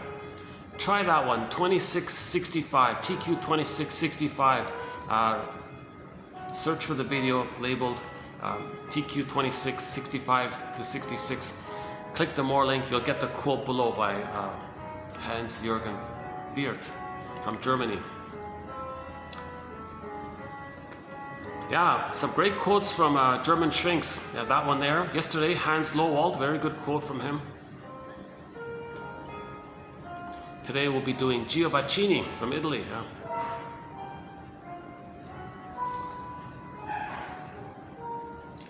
Okay, so if the clinger marries the stinger, there's a painful collusion taking place.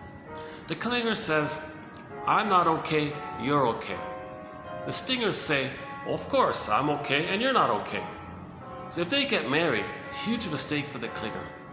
The clinger will try to save the stinger, be nice to the stinger, please the stinger, take care of them, heal them, help them. Stinger says, "What a fool. All I care about is shaming you, to replay how the mother shamed me." Hence they're the stingers. The clingers go along with this because, well, I'm not okay, they're okay. So they hurt me and say I'm not okay, well that fits my template. Okay.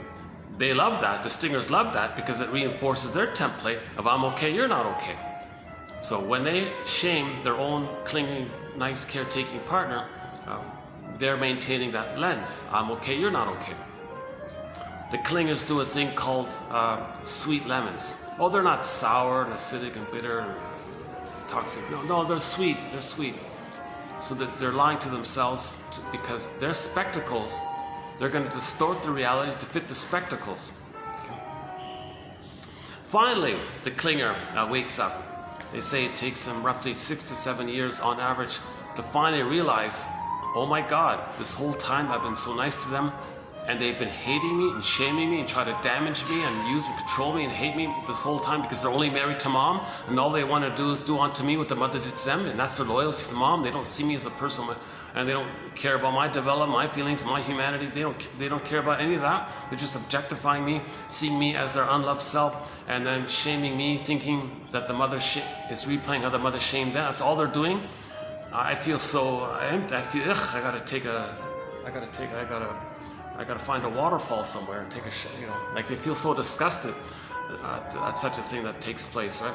Because the stingers felt disgusted. That's why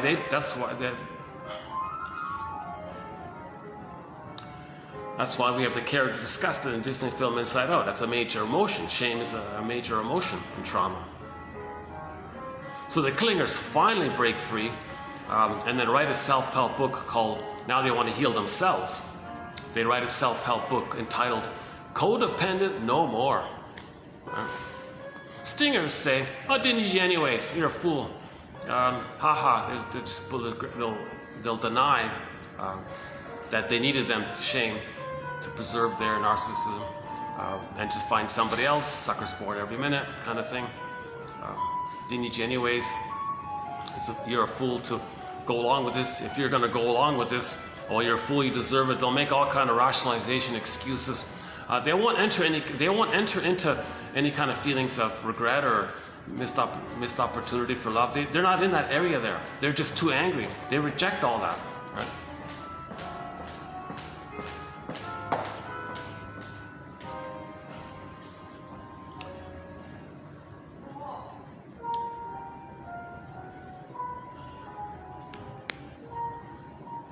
Yeah, they've got a little outdoor pool over there, but it's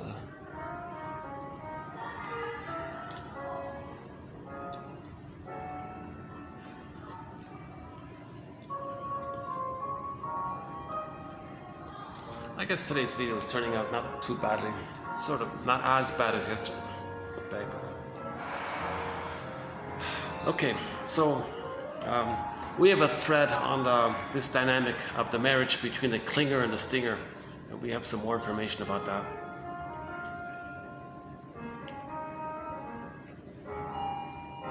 Okay, so we talked about the reenactment, the two main ways it takes. We talked about the okay, I'm not okay ideas, and repetition compulsion about the record, yeah, the psychotic pocket, and there's a pain so utter it swallows substance up. then one is in a swoon, sleepwalking through life, avoiding, betraying, avoiding. Hans Lowell yesterday said, being an adult means you don't just ignore your inner child of the past. You don't just pretend it didn't exist. You gotta make it conscious. That he calls that reorganizing your memory. When you reorganize your memory, you don't change the event, but you see your past with more consciousness. That's healing. That's called making the unconscious conscious. That's paying the piper. You don't change the past, but you change the effects the past have when you add consciousness to the past. So these quotes are to that end. All of these 10,000 quotes are to that end. They're to help to be that bridge of recognizing something that we don't know. Okay, this amnesic memory, have it a little bit conscious, and that's healing, right? So this dynamic is seen with the Phantom of the Opera. The singer goes down the basement, dialogues with the scary dude, comes back on stage as a better singer. Okay, so the basement is the unconscious.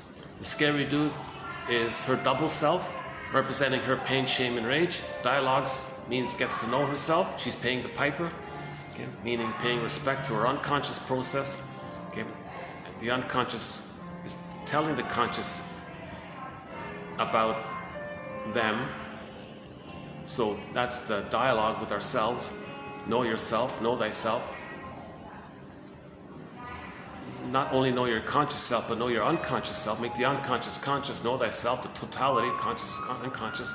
Know the two. Okay. Then now a lot of the self was in there, so she had more. She's more embodied. Went back on stage, had more connection to herself. She made more sense. Was a better singer. It's a similar idea, right?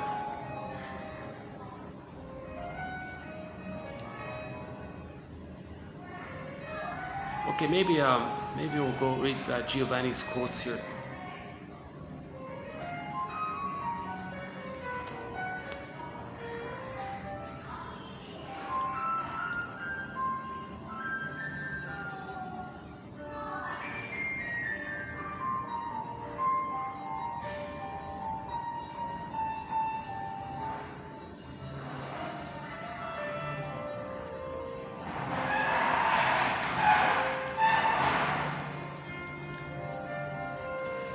Okay, let's go back down and begin with Giovanni's quotes. And,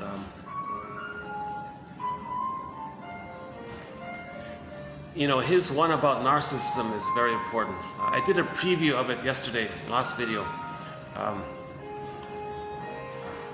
Let's review the myth of narcissism. So, the image, first of all, of Narcissus looking into the pool of water and him seeing a reflection of himself, and he's transfixed there. That just means that the baby thinks it's all him. That's all he sees, it's all he knows. Now in normal development, if there's a mother who loves and sees him, and he's seen by the mother, then there's a memory of an other who loved him, he was loved by the other, that leads to differentiation of I'm okay, you're okay. He didn't get that, hence he's transfixed in the early prior place of where the baby is originally, waiting for the mother to love him and see him, but he never got that.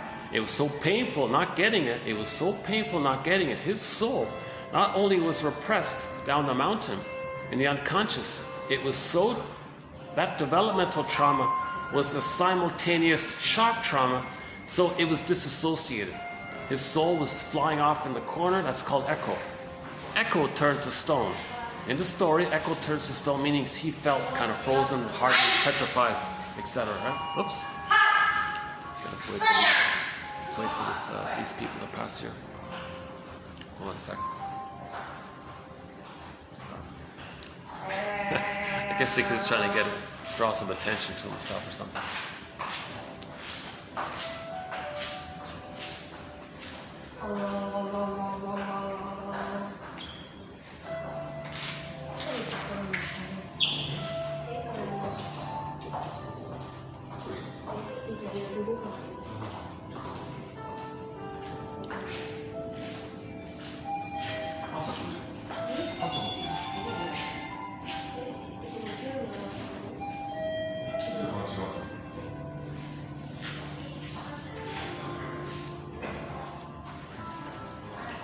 Yeah, maybe suddenly seeing a bald-headed guy could be a little like scary, huh? For the kid, I don't know. I don't know.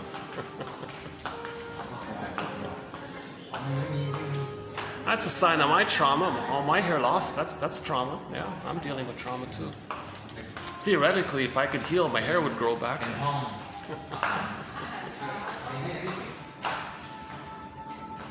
Again, I haven't been analyzed. I haven't been analyzed, but one theory about hair loss is that as a baby, if the baby's stressed too much, with the stress,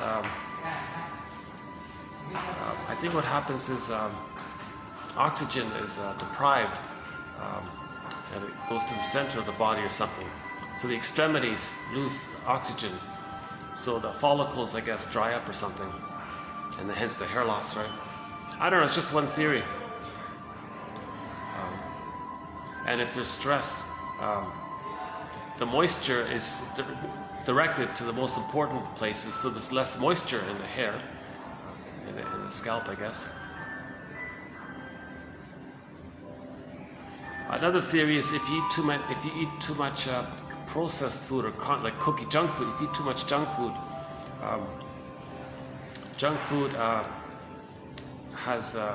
is dehydrated.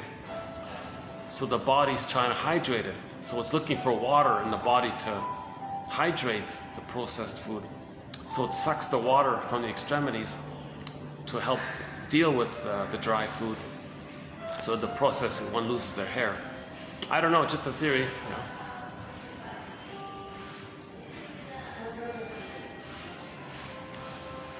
What was the example? Oh gee, I haven't mentioned this in a long time.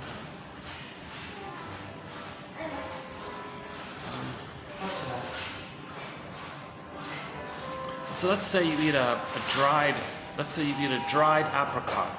Not a fresh apricot, a dried apricot. So the water's taken out. So you eat the dried apricot. The body's freaking out a little bit. Hey, where's the water for this apricot? There's supposed to be water here, this apricot. So the body looks for, where's the water? We gotta put water into this apricot. So it sucks up moisture from the extremities, including the scalp, to send into the apricot to be able to metabolize and all this, right? So we're not supposed to eat like dried stuff. We're supposed to eat like whole foods, natural foods, right? Its natural state. If it's dried up, it's going to compensate to find water from other places. So if water is being drained away from the scalp, then the follicles are dried, and then the hair falls out. Something like that. I don't know the details. I'm not really going to get into that story, that part. And maybe the child's immediate little, when the child screamed a little, he saw me. What's that? I'm not sure why he screamed when he saw me. I think he saw me and made that little screech, a little squeal there. Maybe he just projected his stranger anxiety onto the stranger. Because I look very different from him, right? In that little micro moment. Well, these kids saw me, didn't say anything. So.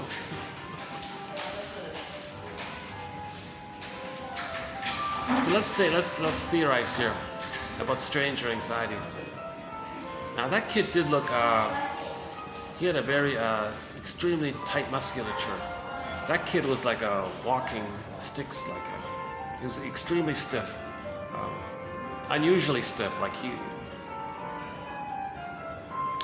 So let's hypothesize. So let's not pick on the kid there. Let's just theorize a bit for a second. So here's the theory about stranger anxiety.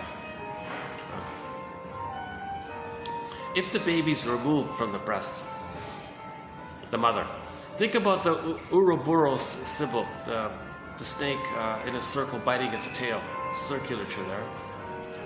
That image we can borrow as a reminder that it's just the mother and the baby. Just keep it the two there. Just keep it the cycle between the mother and the baby. Just keep it like that.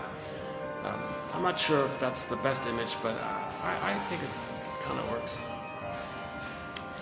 Meaning there's no third. There shouldn't be a third, just the two of them.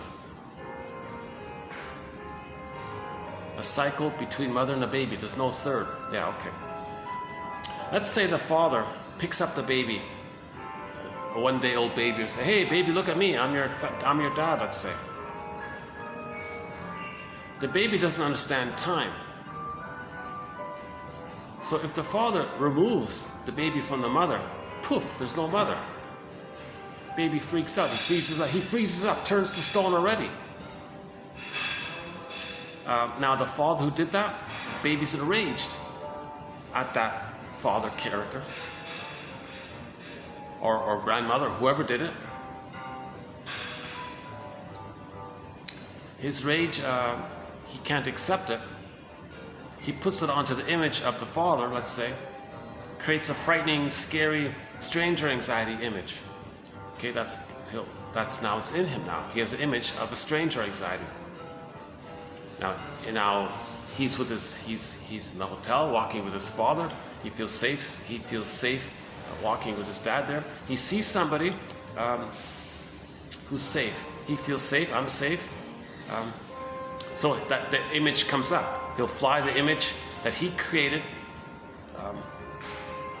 of whoever removed him from the mother, flies it onto me for a second, and go, there it is. So he had a moment of projection. Right? I didn't even see they were coming. They saw me before I even noticed that they were even there. And the kid screamed, "Oh, what was that?" Right? So he already was projecting an image that he created of whoever removed him from his mother. Right? Now maybe the mother did it. Maybe the doctor did it in the delivery room. However it is, whoever separated him from the mother, he's going to create a boogeyman image, a frightening, scary image. Whoever removed the baby from the mother, the baby's going to have a frightening image of something, some monster, some scary thing. That's called stranger anxiety. Now this stranger anxiety image can fly out, so to speak, when the person feels safe. They find a non-threatening substitute other. When he feels safe, he'll want to know that image. He'll want to know that image. So he'll find a safe person to fly it onto. Oh, there's a threatening stranger thing, right? That's a mirror for him to know. Okay, so if that kid grows up and reports it to his shrink or something, "Yeah, I saw this baldy guy, and I suddenly got scared. What was that?" Okay, so that's for him to know that he created an image of somebody or something that removed him. It's an image that he created of him being removed from his mother. The rage he felt, it's too much excitation, so he projects it onto another concept. So now he's got an image of something or someone who's dangerous. Right? Because that's one theory about stranger anxiety, that one right there, and prejudice as well. So that's one theory about prejudice. So for a moment, maybe that kid had a moment of prejudice, this instant, immediate irrational fear and hatred of the sight of someone who was safe, and it was an opportunity for him to get in touch with that image. So he's trying to heal. He's trying to see what's in his unconscious. He's trying to heal. That kid, prejudice is experimental recollection. Prejudice is to know that there's trauma. Prejudice is to know that you're trying to remember that there's trauma. That leads to prejudice. So prejudice is a symptom of trauma. So the stranger anxiety is one little facet theory around prejudice. So again, Hans Lowald for in the last video, the second quote, the long one. It's in there about remembering. We repeat because we don't remember. We repeat and reenact something in the past and the present, trying to remember. So the kid screaming, he's trying to remember that as a baby, he was afraid. Okay, put it that way. That kid screaming a few minutes ago, that's him trying to remember that he was afraid of being removed from his mother. Now, when he was removed from his mother, he was very, his body tensed up as a self-protective device, and he was very stiff. That's one of the stiffest kids I've ever seen. That kid was like a walking 2x4 or something. he was very stiff. I've never seen a kid that with that much tight musculature. Which maybe isn't, there may be a worst case scenario, I don't know, but he's protecting himself. That stiffness is him freezing up and protecting himself. So his body's like frozen. So he's like a little statue already. Right? He was walking like a little statue. He's a human being. We're talking about a symptom of trauma where we tense up too much. So he's very tense, right? This whole issue of the psychosomatic, that's a tough one. You know, some people say the unconscious, you see it with the body, that the body is the unconscious, basically. So physical symptoms reveal the unconscious. They reveal and conceal. So our main image for this is how water converts to ice. So psychosomatic symptoms are considered a conversion of our emotions into the body, just like water converts to ice. Water, symbol for emotions, it flows, you feel, it moves, it flows. Emotion, E dash motion, E motion, energy and motion, motion. Okay. But then it turns to ice, it's hardened. Okay. So if the child has a feeling, it can't flow, he's so afraid, it goes into the physical, it goes into the body, and the body symptom, like the stiff shoulders or something, it becomes like the ice. It becomes this hardened thing. Okay, let's let these people pass here. 1 second.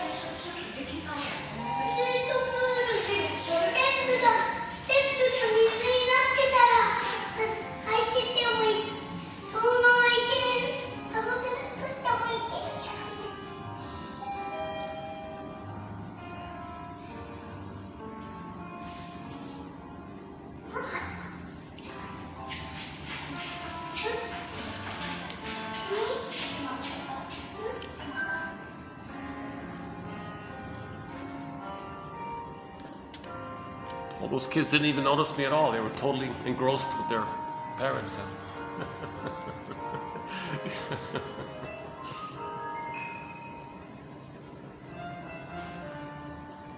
You see, some kids might be like curious and explore. They might just sit right. Sometimes I had a couple of times a kid would sit right beside me. Just sat right beside me there. You're just like curious and exploring, wanting to get close, get to know, who are you? I'm an explorer. He's doing the now Voyager thing.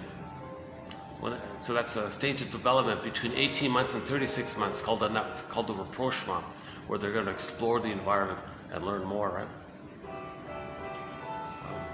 Okay, so stranger anxiety, yeah, that's one theory about prejudice. A major thread here in 1001, Windmills in the Mind, psychoanalysis of prejudice.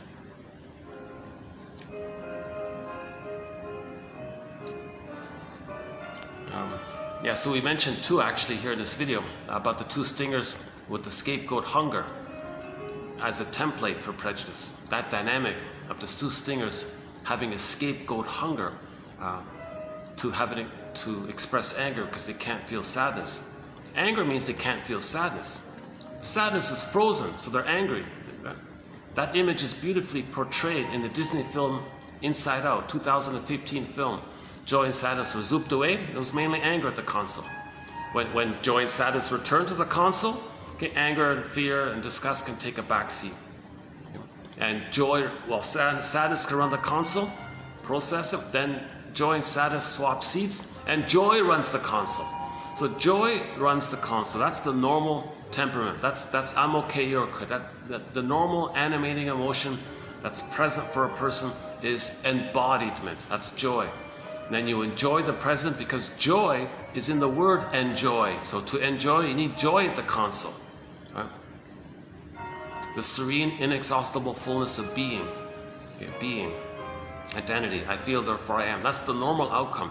If joy and sadness were zooped away, it's just this hyperreactivity, either or, my greedy, your greed, all the toxic masculinity in men and women, and then you got all these, now nobody's making sense. They're projecting like crazy. They're looking for the good breast. So a lot of games people play is ultimately an attempt to find the good breast that they needed in the nursery. Okay.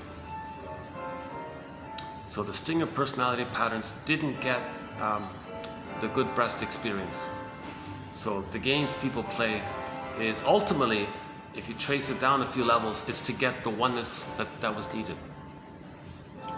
That's another thread there. Eric Burns' topic about the games people play. All this duplicity in games people play. Amy Baer has her version of it in her book, When Mr. Charming Becomes Mr. Harming, something like that. Yeah, her quote on repetition compulsion is, if I remember correctly, we repeat the situation. We repeat the same situation in our adult relationships that we had as a child because of the pain we're feeling, in an effort to deal with the pain. So we're feeling this constant pain, and that's why we are repeating and repeating and repeating. It's because it's so painful, that's why we're seeing the present as the past. We can't enjoy the present.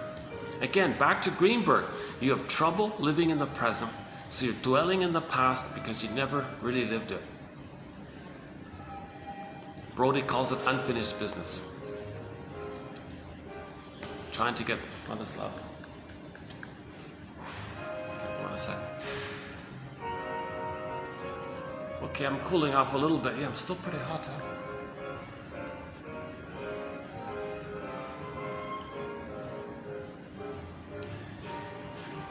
Yeah, it's windy, that's good, yeah.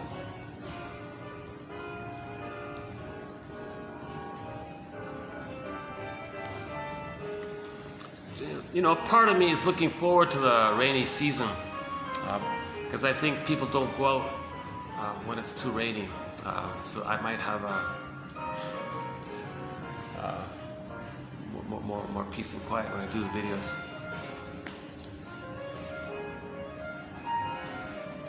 Oh my God, if anybody's got a quiet, nice little meeting room with a view somewhere that's with AC in it, oh,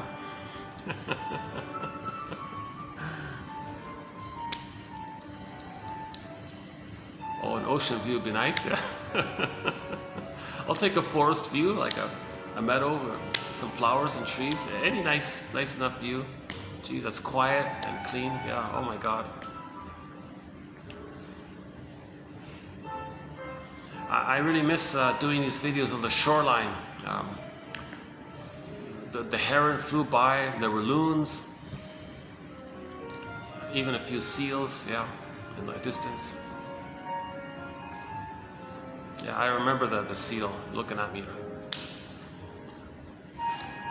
Oh, sad story, yeah, another story. 100 whales. Another 100 whales were beached on the shore, half of them died. A few months ago, there were 200 whales that died.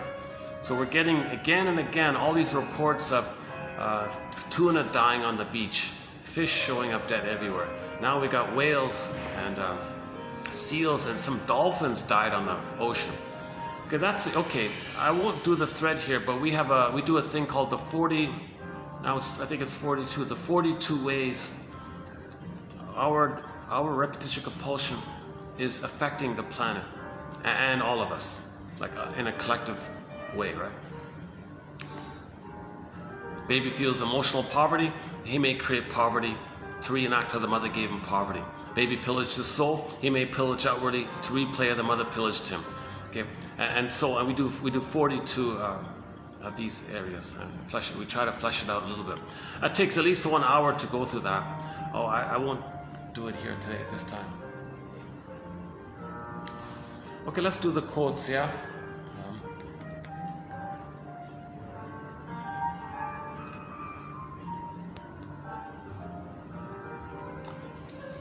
All right. Ironically, it's nice and quiet now, finally.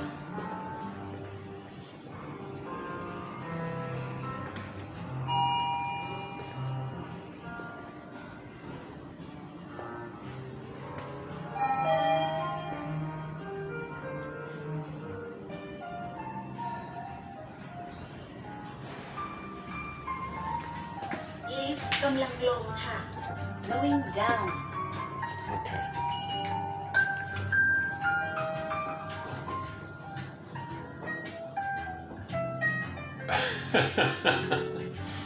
What a relief to have some normal music in an elevator for a change.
Let's take a little musical break here. Yesterday we played a new rendition of Lay It On the Line, and a live acoustic one by Rick Emmett. Why don't we play that one again? He just played it a few weeks ago in some fancy resort.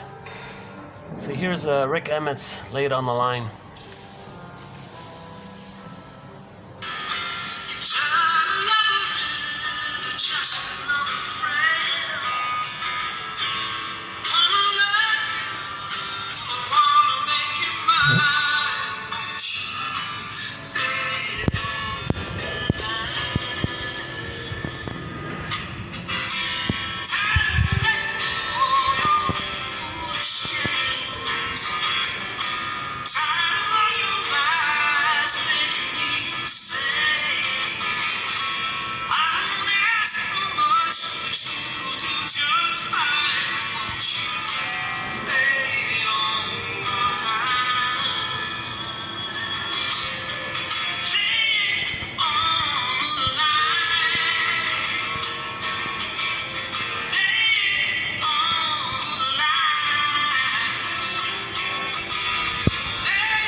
And we talked about it at the end of last video, and my conclusion was it seems to be a blending of the depressive position and the paranoid schizoid position. Okay, so we have another thread on Melanie Klein's theory about the positions. So in the beginning, all babies begin with the paranoid schizoid mode of experiencing, mode of operating. Okay, and then as a developmental outgrowth, the child advances into the depressive position of seeing the two sides of a coin, handling ambivalence, feeling bad if you got angry at someone you love, reparation, gratitude enters the psychological. That's a depressive position. Doesn't mean depression. So it means the child's developing. If the child's frozen, before 18 months, those stinger personalities, that's the paranoid schizoid mode of operating. Either or is very pronounced there, all or nothing, perfect or forget it, everything or nothing, these kinds of idealized, useful, great, now who cares, part object relating. Okay, baby's just relating to the breast, doesn't care about the mother as a person, just needs something from the breast. He's still at that place. It's called part object relating. Others are symbolic breast later on. Okay, use it up. take the juice from the orange, throw away the rest. They just function in that kind of utilitarian kind of place called part objectivity. That's part of the paranoid schizoid. With grandiosities, they're always searching for that search for glory, meaning the false image that they were a little god. They're searching for that kind of glory. Can't mourn, empathy, gratitude. Okay, stinger personality patterns. They're going to shame others, devalue others, to replay them. So on the record, they act as the aggressor. The presupposition is more in the clinger pleaser category. So as mentioned above, love and gratitude have partially just psychological. I can't believe it. I'm just seeing a guy pass by holding a bunch of books in his hand, like printed, actual real printed books. I haven't seen that in ages. Oh my God. It was nice to see that. Somebody's still reading it. Okay, let's get into today's quotes here. Giovacchini. I don't know much about him, to tell you the truth. So let's begin here. Okay, let's begin. Okay, so again, I haven't been analyzed, so I'm just reading the quotes. I'm reading the books written by shrinks and all that, right? So, in the therapy process, the infantile repetition compulsion is revived. Right? And see, it's a dyad, right? Baby and mother, dyad, baby helpless, needs the mother, mother with the power. That therapy room a little bit triggers that, because the therapist is knowledgeable, he's the doctor, and the client is the wounded one needing help. So it kind of revives, and it's easy to see the past being played in the present, right? So in treatment, the infantile repetition compulsion is revived. The therapist is assigned a role within the scenario the client creates. So the client's going to create the past. So they're going to induce, prod, put a pressure on, expect the therapist to play a role. If it's the stinger way, the therapist is going to be the no-good child. The client is the abusive mother. They'll shame the therapist to replay the mother shamed him. The therapist has an interpretation. You're showing me what kind of mother you had and how it felt being with her. So he brings it to his attention, right? Or the client expects. The way that when the clingers, that record we talked about, I only talked about the first one, just the identification with the aggressor. So on the record, mother shamed them. They identify with the aggressor, they shame others to replay the mother shamed them. That's the stinger way, right? Now, the clinger way, they do a more benign thing. They just prod others to reject them, the way the mother rejected them. So they don't hurt anyone, they just ask someone to reject them the way the mother rejected them. So it depends on how it's going to be reenacted in the therapy room. So if the client just goads the therapist to reject him, it's not cooperative, makes himself difficult. I want to goad you to reject me because I want to recreate how the mother rejected me. The analyst in turn makes the client aware of how he is repeating the past and trying to implicate the therapist. Okay, he does this through interpretations. Viewing the present relationship in terms of the past is the essence of transference. Ordinarily, because of the repetition compulsion, the traumatic infantile environment is recreated in the therapy room. If the analyst cannot perceive the client's restitutive efforts, there's a positive intention to repeat. He's searching to undo the past. He's trying to get the better love outcome. There's a positive restitutive effort. Okay? So he's got to see why, the positive intention of why he's doing this. He's trying to get the past that he should have got. But the present isn't the past, that's the confusion, right? Again, ordinarily, because of the repetition compulsion, the traumatic infantile environment is recreated in the consultation room. If the analyst cannot perceive the client's restitutive efforts, then he has unwittingly allied himself with hurtful rather than helpful forces. Not only has he accepted the projections of the repetition compulsion, but he has also, on his own, so to speak, introduced an antitherapeutic perspective. This becomes increasingly chaotic because the analyst believes he is only trying to be helpful and to save the client from an uncontrollable regression, whereas in fact, any active attempt to alleviate inner pain is counterproductive and is viewed unconsciously or even consciously by the client as a traumatic impingement. Yeah. This is why supportive counseling doesn't heal.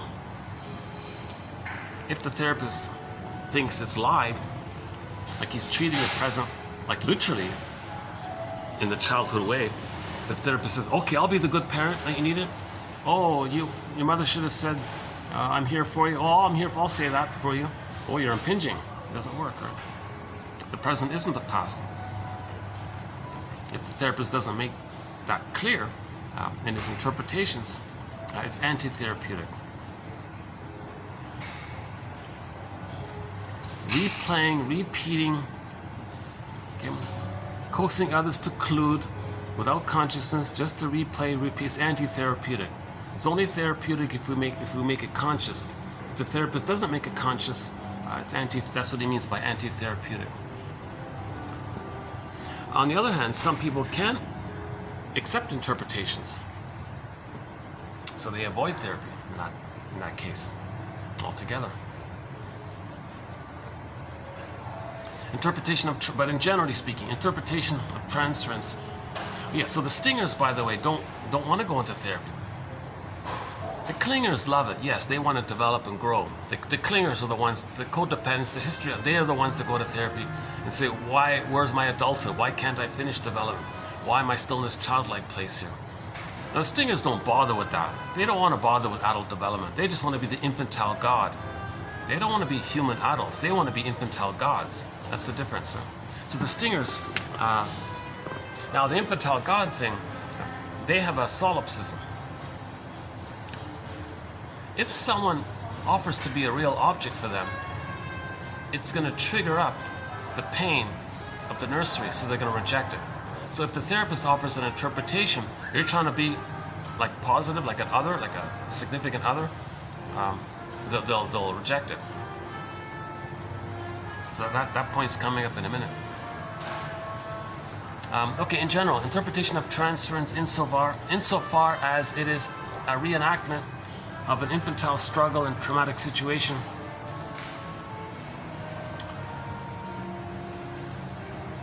is an essential feature of the therapeutic curative process. Yeah. So we're bringing it to your conscious awareness that you're repeating and you're trying to communicate. It's experimental recollection. We repeat because we don't have narrative. We repeat and search for narrative. When we get the narrative, interpretation narrative, we stop repeating. That's the curative process.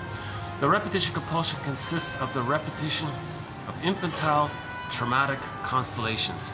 So that traumatic constellation is a psychic template of something other than I'm okay, you're okay.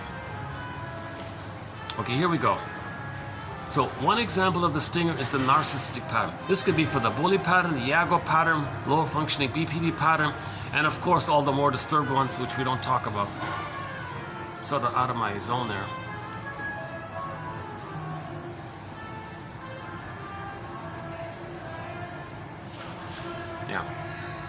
Yeah, so these next two quotes clarify, I think, why people with the narcissistic pattern and the other stingers can't do therapy or hate therapy and reject it or make some excuse to say it's nonsense, psychobabble, make some rationalization. Rationalization, you want to sound reasonable, you want to be above it. Yeah, all this psychobabble, you're blaming the mother. They make some excuse to avoid therapy. So here it is here. So what about transference interpretations directed to those with a narcissistic pattern or any of the other narcissistic stinger personality patterns. Here it is here. A transference interpretation is dyadic. Two people. Baby and mother, two people, dyadic. Dyad. A transference interpretation involves two people, and the introduction of the analyst into the ego as an external object representation is threatening for the person. It's going to be analogous for the client. It's going to be analogous to him to the destructive fusion with the mother who uses her child for her own narcissistic enhancement. See, here it is here. If the mother is using the child to meet her needs, in this example here, as an extension of her, there's a negative fusion in the child's mind of the mother rejecting who he is, being gaslit by the mother, and being forced to be a cute performer for the mother as an extension that the mother wanted to be a ballerina, the daughter should be a ballerina. The daughter doesn't want to do it.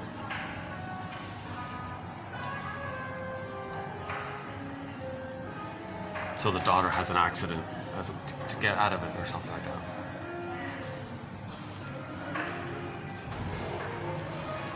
So in the psychic structure, the self is blurred with the other, but the other is criticizing him, not rejecting him.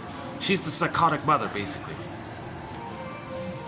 So the prototype of an other is very impinging and very hurtful. So later on, if the therapist is going to be the other, it's going to trigger the mother. And whoa, there's a psychotic pocket, the self-saboteur. No way, forget it. I can't accept interpretations. Because to accept interpretation means to accept the therapist as an other. But that's healing if they can do it. But they're too triggered by the experience of the mother. Put a dash between the M and the O in the word mother. See, key point here. It is analogous to the destructive fusion with the mother who uses her child for her own narcissistic enhancement. From a psychic viewpoint, these clients cannot acknowledge the existence of anyone as separate from themselves and outside the sphere of their creation. They have solipsism, they have a pseudo-independence, pseudo this, pseudo that, pseudo-autonomy. It's all this addiction to their fantasized glory. And that's a result because the mother was too impinging. Now someone wants to be real, they'll reject it. That's why they don't have relationships with others or see others as people, because it triggers the original experience with the mother. So people with the narcissistic pattern were emotionally abused. Anyone they meet in the present, they're going to hate them, thinking you're the abusive mother. It's live for them. They're still like there all the time, right? There are clients who have been so traumatized that they view any interpretation as an impingement. It is hard to engage in interpretive discourse because the analyst becomes blended with the abusive past. You see, it's live. He's live. Like the past is alive in the present for him. The mother is the abusive. Anybody in the present, you're the abusive mother. If you offer any interpretation, they're going to react as the way anyone would react, the way any baby would wish they could react to an abusive mother. The baby would like to say, "Back off, mother! Don't abuse me," you know. But the baby couldn't. Now it's in the present. Oh, now back off. Now they're going to say, "Back off." They're saying it to the mother. Key point here, these two here. What's this? 1, 2, 3, 4, 5. That's the fifth and the sixth one here. Okay, let's move on. I talked about this in the last video as well. I speculated that his employer was vicariously gratifying some of his needs through the client, but because he felt guilty about them, he attacked the client instead of himself. Yeah. So the boss man, whatever, was somehow scapegoating an employee. He felt guilty. He couldn't accept sadness about that as a defense against sadness, because sadness is not available to him, so he'll be angry at the victim. So he's blaming the victim that he created. So we have a short video here at 1001 Windmills of the Mind. Actually, the most viewed video in our collection here is the one entitled "On Those Who Hurt Others, Who Then Proceed to Hate the Ones They Hurt." That little clip there by Edmund Burglar. Men hate whom they hurt, because they can't feel sadness. So they're going to hate the ones they hurt. Plus, hocus pocus, double focus. What? The self and the other are blurred. It's one. Mothers shame them. They're the victim. But it's all blurred like that. So in later life, when they shame others to replay how the mother shamed them, they may be reminded of how the mother shamed them. Now they're feeling the pain by the mother, but they've become the mother. So to account for their current feeling from the past, they're going to say that the one they just shamed, they're going to fly the boogeyman image, the aggressor image, onto the victim and say that the victim just hurt them, and that's why they're feeling pain from the mother by the person they just shamed. They're blaming the person in the present for what the mother did in the nursery. That's called hocus pocus, double focus. That's part of it. So doublethink is a part of the primary process thinking. It's mad in there, right? Doublethink is mad.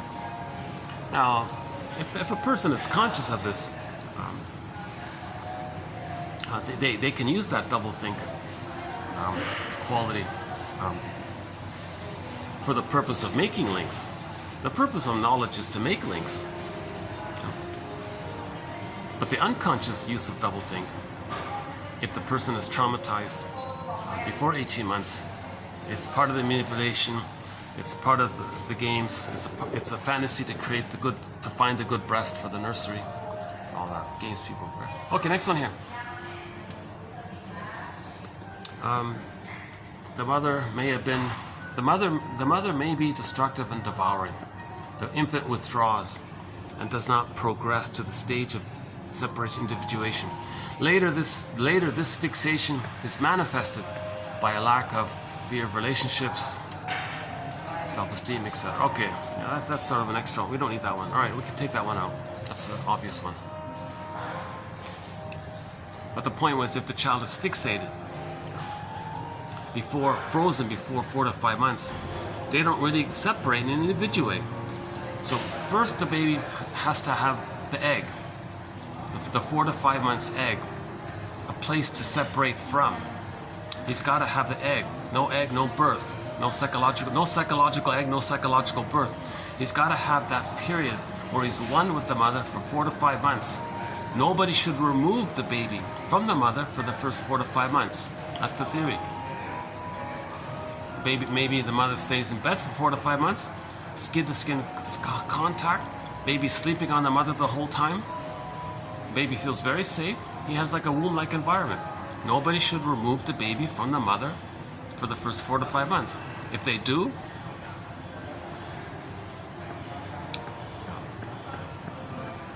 he'll freeze up, create a frightening boogeyman image called stranger anxiety, and fly it on to innocent other. When he feels safe, find someone who seems safe. When he feels safe, he'll fly it on to others, say they're so dangerous. But that image of the dangerous one represents his projected rage and oral greed. He's talking about himself. Know thyself. When we know ourselves, the parents won't scapegoat. If the parents know themselves, they won't scapegoat the children. Scapegoating is a sign of trauma. If any child's being scapegoated, okay, the adult version, if there's any prejudice out there, that's trauma. We're homo traumicus. 10,000 years ago, we became a traumatized version of ourselves. But prior to that, we were homo naturalis. Global village, tolerant personality. I'm okay, you're okay. Babies were loved. But 10,000 years ago, there was a mismanagement of the overstimulation of serotonin that took place with the discovery of farming and agriculture. A different topic. Yeah, that takes another hour to go down that line. So talk about Homo bodoensis, catchy Epstein's song, Disavowed This World, Carl Sagan's clip, the pale blue dot. Kristen Wilson's speech, "Ooh, My Soul,"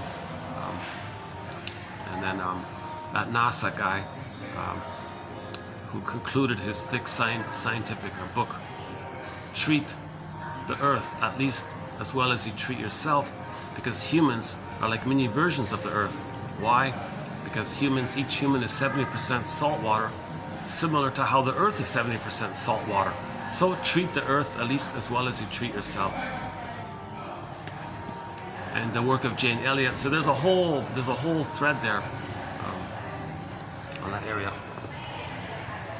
The purpose of analysis is to remember, not to act out the past in the transference or as a reaction formation, refuse to acknowledge the transference.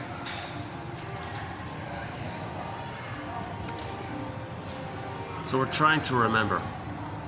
If we don't remember, we're acting out. Transference, acting out. But transference, acting out is an attempt to remember. We're trying to remember. That's the thing, right? Now, reaction formation is you're doing something unconsciously,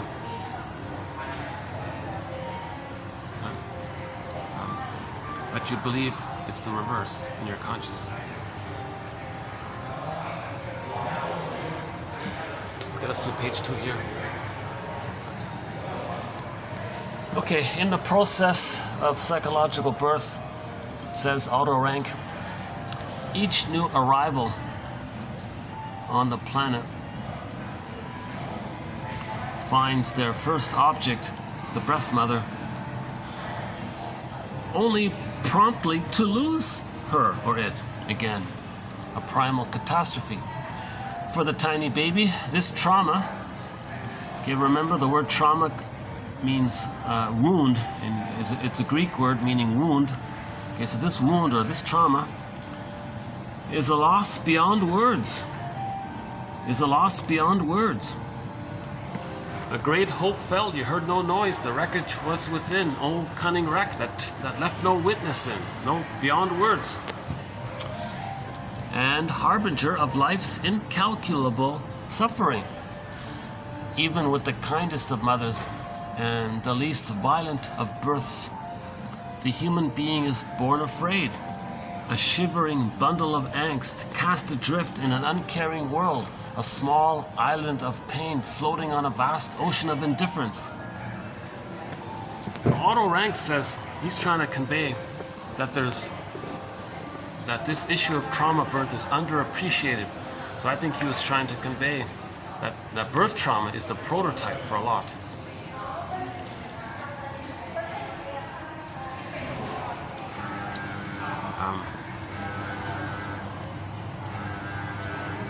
So the baby is born, he finds the mother. Oh, breast is not there. Okay, there's your suffering. There's your suffering. Now, when he's suffering, he's a shivering bundle of angst, cast adrift in an uncaring world, a small island of pain floating on a vast ocean of indifference. He's trying to describe how the baby feels when the breast mother's unavailable. Maybe he feels that with the bottle, because the rubber nipple has no nerve endings to the mother. The rubber nipple and the plastic bottle and the powdered concoction, that breaks the line with the mother. So, okay, for more on the issue of the line, the baby needs a line with the mother. The nerve endings are supposed to line up at birth. When he's nursing, the nerve endings line up. Mucosal nerves in the child, nerves with the mother, they line up. That means the paradise continues. But the plastic bottle will break that line. So he lost the breast, he lost the mother. Now he's a shivering bundle of anxiety, cast adrift in an uncaring world. Now the uncaring world, he means from the baby's perspective, the breast is the baby's world. The breast is the baby's whole world. He's cast adrift in an uncaring, cold. Now cold, so that's the plastic bottle. The plastic bottle is a cold stone breast. Yeah. Uncaring, alexithymic. It's not the psychosomatic warm mother, huh? He's a small island of pain floating on a vast ocean of indifference. That's the relationship he feels with the mother. So he's trying to convey the importance that when babies are born, hand the baby, barring emergencies and special exceptions and all this, leave the cord, leave the placenta, hand the baby to the front of the mother. Baby looks for the nipple, finds it, latches, starts suckling. The upper time limit they said is 45 minutes, but often he does it right away. Then all is good. And leave the baby sleeping on the mother for 4 to 5 months. The role of the father is to make the mother comfortable. Mother doesn't watch scary movies. Her family support makes her comfortable, so the baby's comfortable. Pamper her, make the mother as comfortable, as happy as possible, because the baby is affected by the mother's moods and all this. Okay, another one about birth trauma. Yeah, it's an undeveloped thread, birth trauma. So here's a second quote on it. Rollo May. Yeah, he has a good book called The Cry for Myth, the Rollo May. That's my favorite book of his, The Cry for Myth, Rollo May. Rollo May agrees that the birth trauma is, in effect, the prototype and symbol of all anguish. Even the etymology, the word, study of the meaning of the word, the origin of the meaning of the word, even the etymology of the word confirms its symbolic connection. The word anguish being derived from the Latin angustia, which means a narrow place. A narrow place. Anguish, a narrow place. So the birth canal, a narrow place.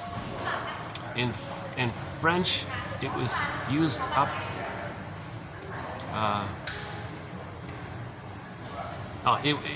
In French, it was used up to the 16th century in the sense of ill at ease. So the French thought anguish is ill at ease. Latin thought, well, it's this narrow place. Are they talking about birth trauma? Does anguish mean birth trauma? Like when we feel anguish, are we referring to the birth trauma? Okay, next one here.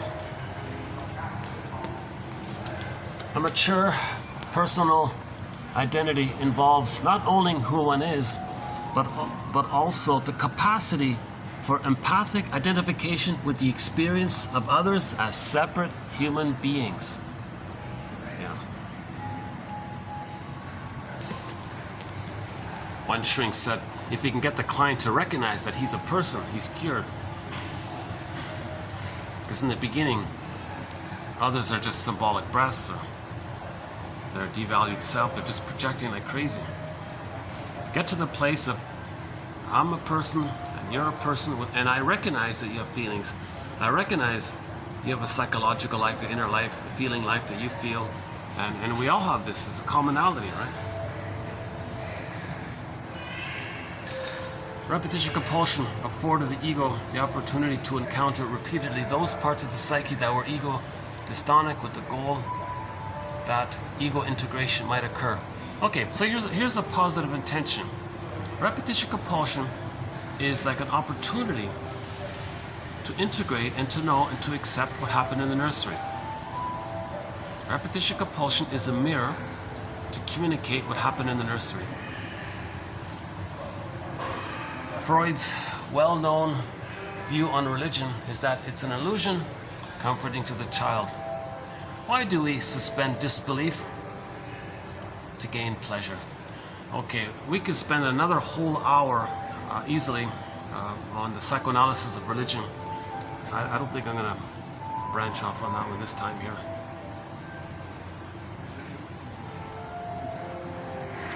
A good place to start is Mel Faber, 2118.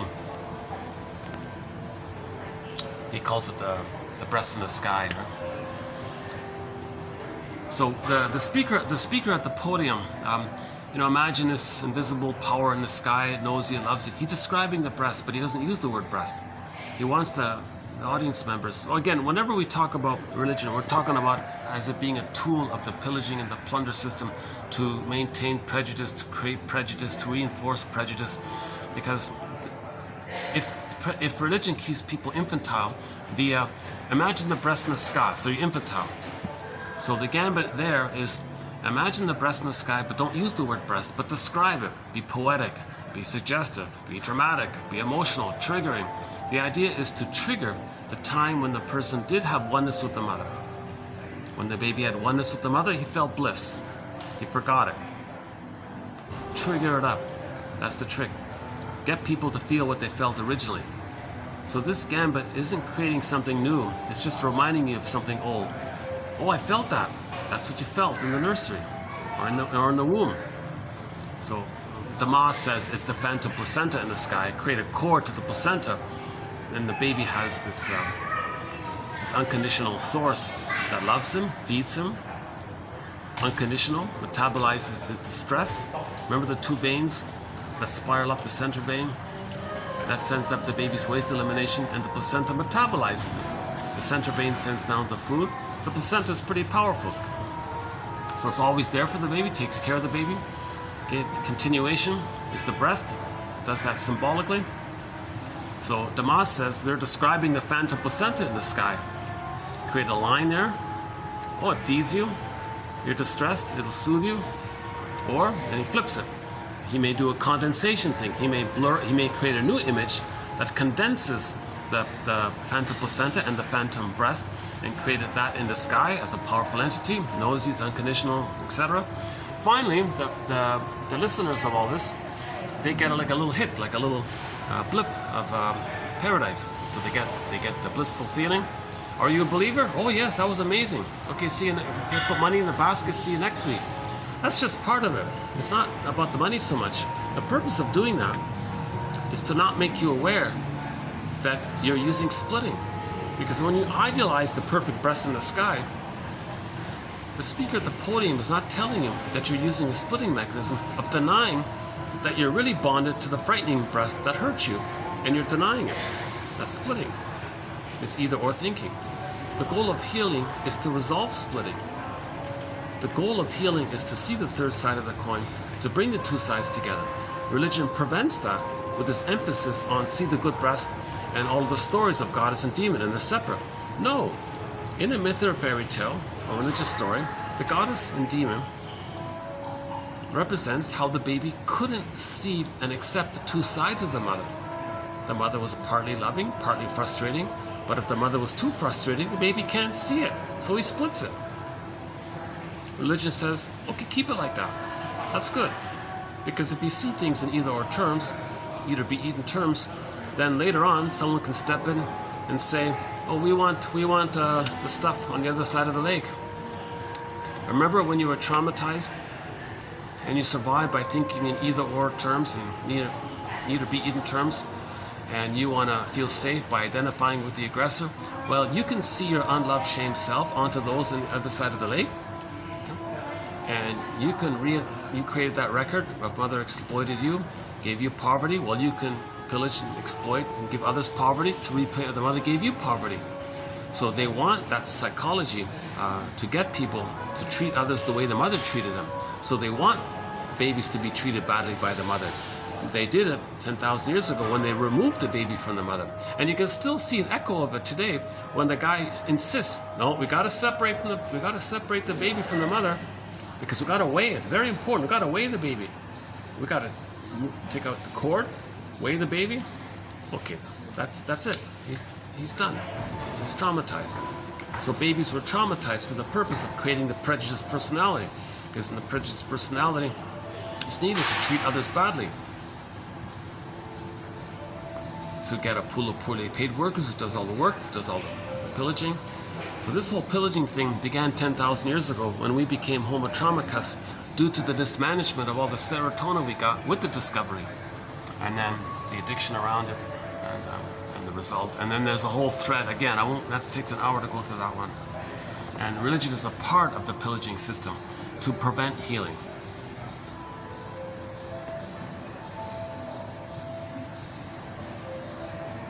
Why do we suspend disbelief to gain pleasure? So religion just makes it maybe feel a little better. It's nothing to do with healing. Religion has nothing to do with healing. Again, we're talking about the aggressor side, not the victim side. You know? On the victim side, oh my God, they're already in pain from being being exploited and put in poverty. So leave them alone. Let them have some comfort somehow. You know? If we heal the aggressors, that's the direction to go to.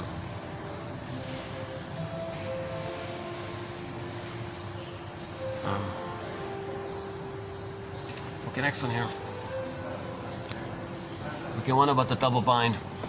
Okay, a person stuck in a double bind runs the risk of being punished or feeling guilty when he or she perceives things correctly, and of being designated by the family as mean or crazy for pointing out the conflict between what he or she saw or perceived and what he or she should have seen or felt. In many cases, the parents are more dysfunctional than the child. The family, the parents, the mother and the father, and the communication between them is what needs to be treated and restored back to health, or into health. So a lot of children are put into double binds. If they call it out, parents say they shame you. If they accept it, they feel shamed. Baby's in a huge double bind. The prototype is the baby. The baby must go to the mother. He's in a double bind. If he goes to the mother, he's abused by her. If he leaves her, he has no mother. He's abused by having no mother. He's in a double bind. Rock in a hard place kind of thing. So how does the baby adapt to this? How does the baby adapt? Okay. Enter defense mechanisms. Tricks of the mind, maneuvers of the mind, operations of the mind, known as psychic defenses. Okay. Projection, splitting, repression, identification with the aggressor, one on reaction formation where you flip things, double hocus pocus, double focus, you cloak it over with rationalizations. So these are like gymnastics going on. These are called psychic defenses. So Jerome Blackman has a book called 101 Defenses. Laughlin has a book called Mental Mechanisms. Or if you just type in the search engine here in our channel,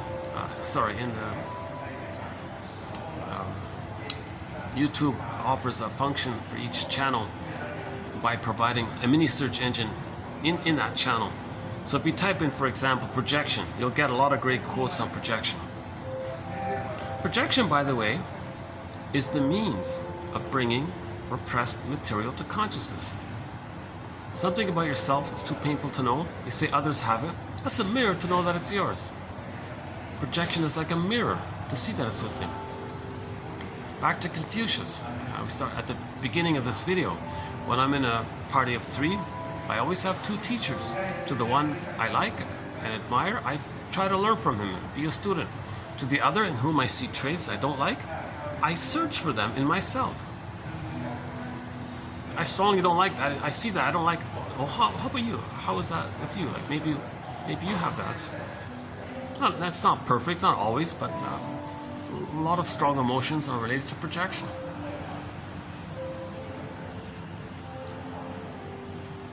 A good image for this is the comic psychoanalysis.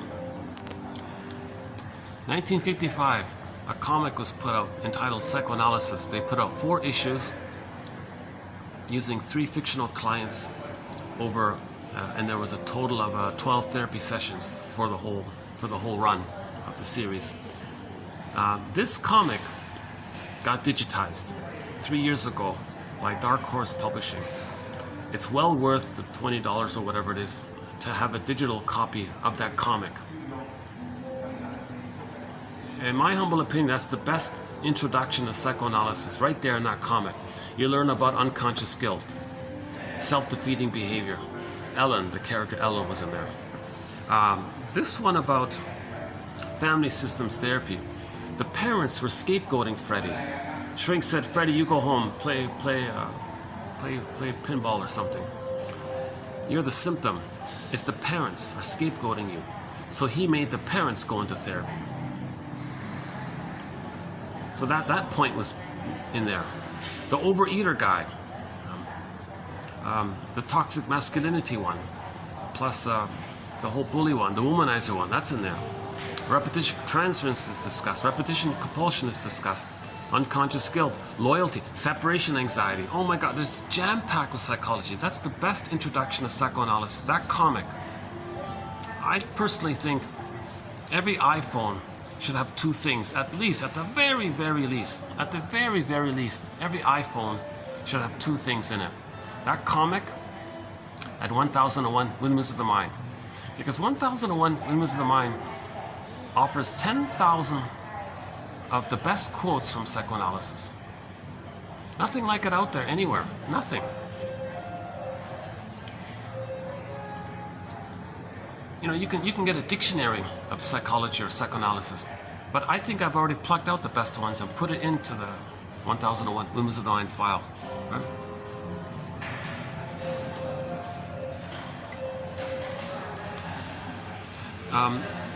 The only other thing that's maybe slightly related to this is by Gregory Bauer.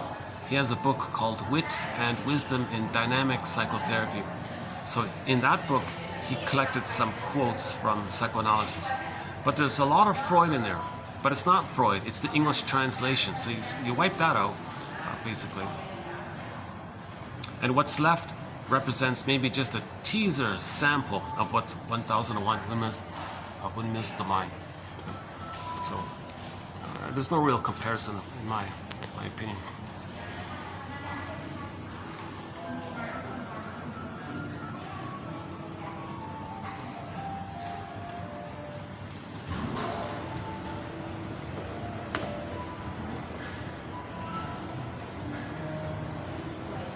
Let's do the next one here. Psychodrama techniques in which it is possible to ask a dead grandfather to come and talk on stage. Yeah, this is a Bert Hellinger thing. We don't have much on it. That's a very advanced idea. Family constellations theory. You imagine a stage, and just imagine. Okay, imagine on the stage your father. Put him somewhere. Ask somebody in the audience to stand in for them. Ask someone in the audience to play your mother. Position them physically on a stage somewhere. Your siblings, your grandparents, uncles, relatives, other significant people. And do this whole staging thing. And go around and talk to them. Actually, in Deep Space Nine, I saw this on the Star Trek, Deep Space Nine. There was one episode where they did that. It was interesting, yeah.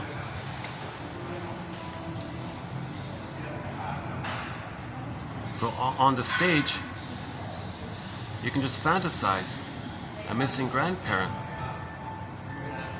and just dialogue with this, your imagining of the missing grandparent on the stage.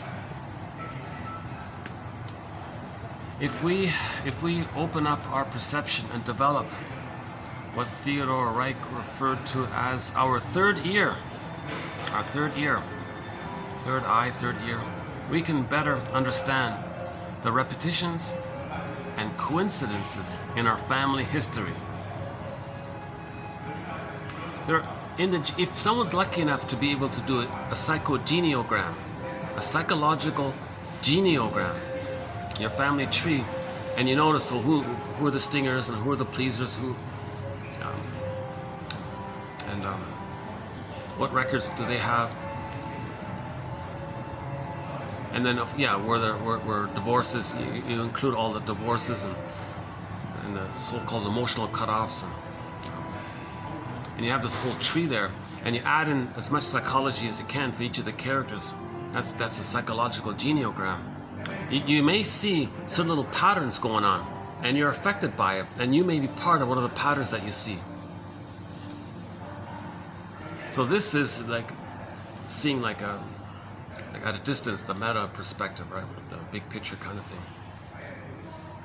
If we open our perception and develop the third ear, we can better understand the repetitions and coincidences in our family history. We can become more aware of who we are or who we could be.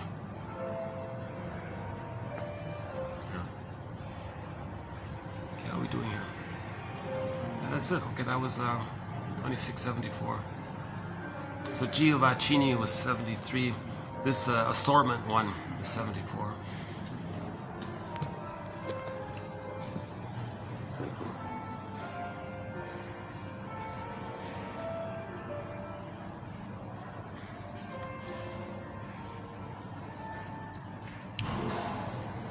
Waiting for the Moon. I tried to play this last time. Why don't we try it again here? Waiting for the Moon.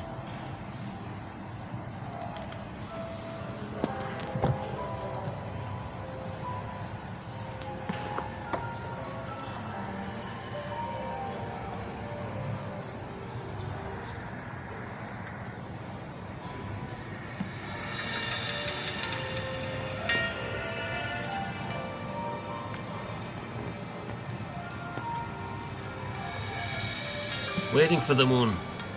It's a song about a little bird known as the moon bird. Little tiny bird, scrappy little bird, flies around the globe constantly. The moon bird. Powerful little scrappy bird. Awesome little guy. The moon bird.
Okay, so thanks very much. I hope some of this material has been of interest. I hope it helps in anyone's basket weaving efforts to raise consciousness, to build a container of knowledge, to have it such that feelings start to come into themselves, and that's the healing journey, to get back our golden ball, get back our feelings. Then we stop repeating, and then we make sense and enjoy the present. When we enjoy the present, we're connected to the real self, part of the self, with the various capacities of the real self, part of the self, as described by Masterson, one of our mentors, in his book called The Search for the Real Self, a book which has won a Golden Windmills of the Mind Award. A very good book by Masterson. Okay, I'll see you in the next video. Thanks very much. Any final thoughts here?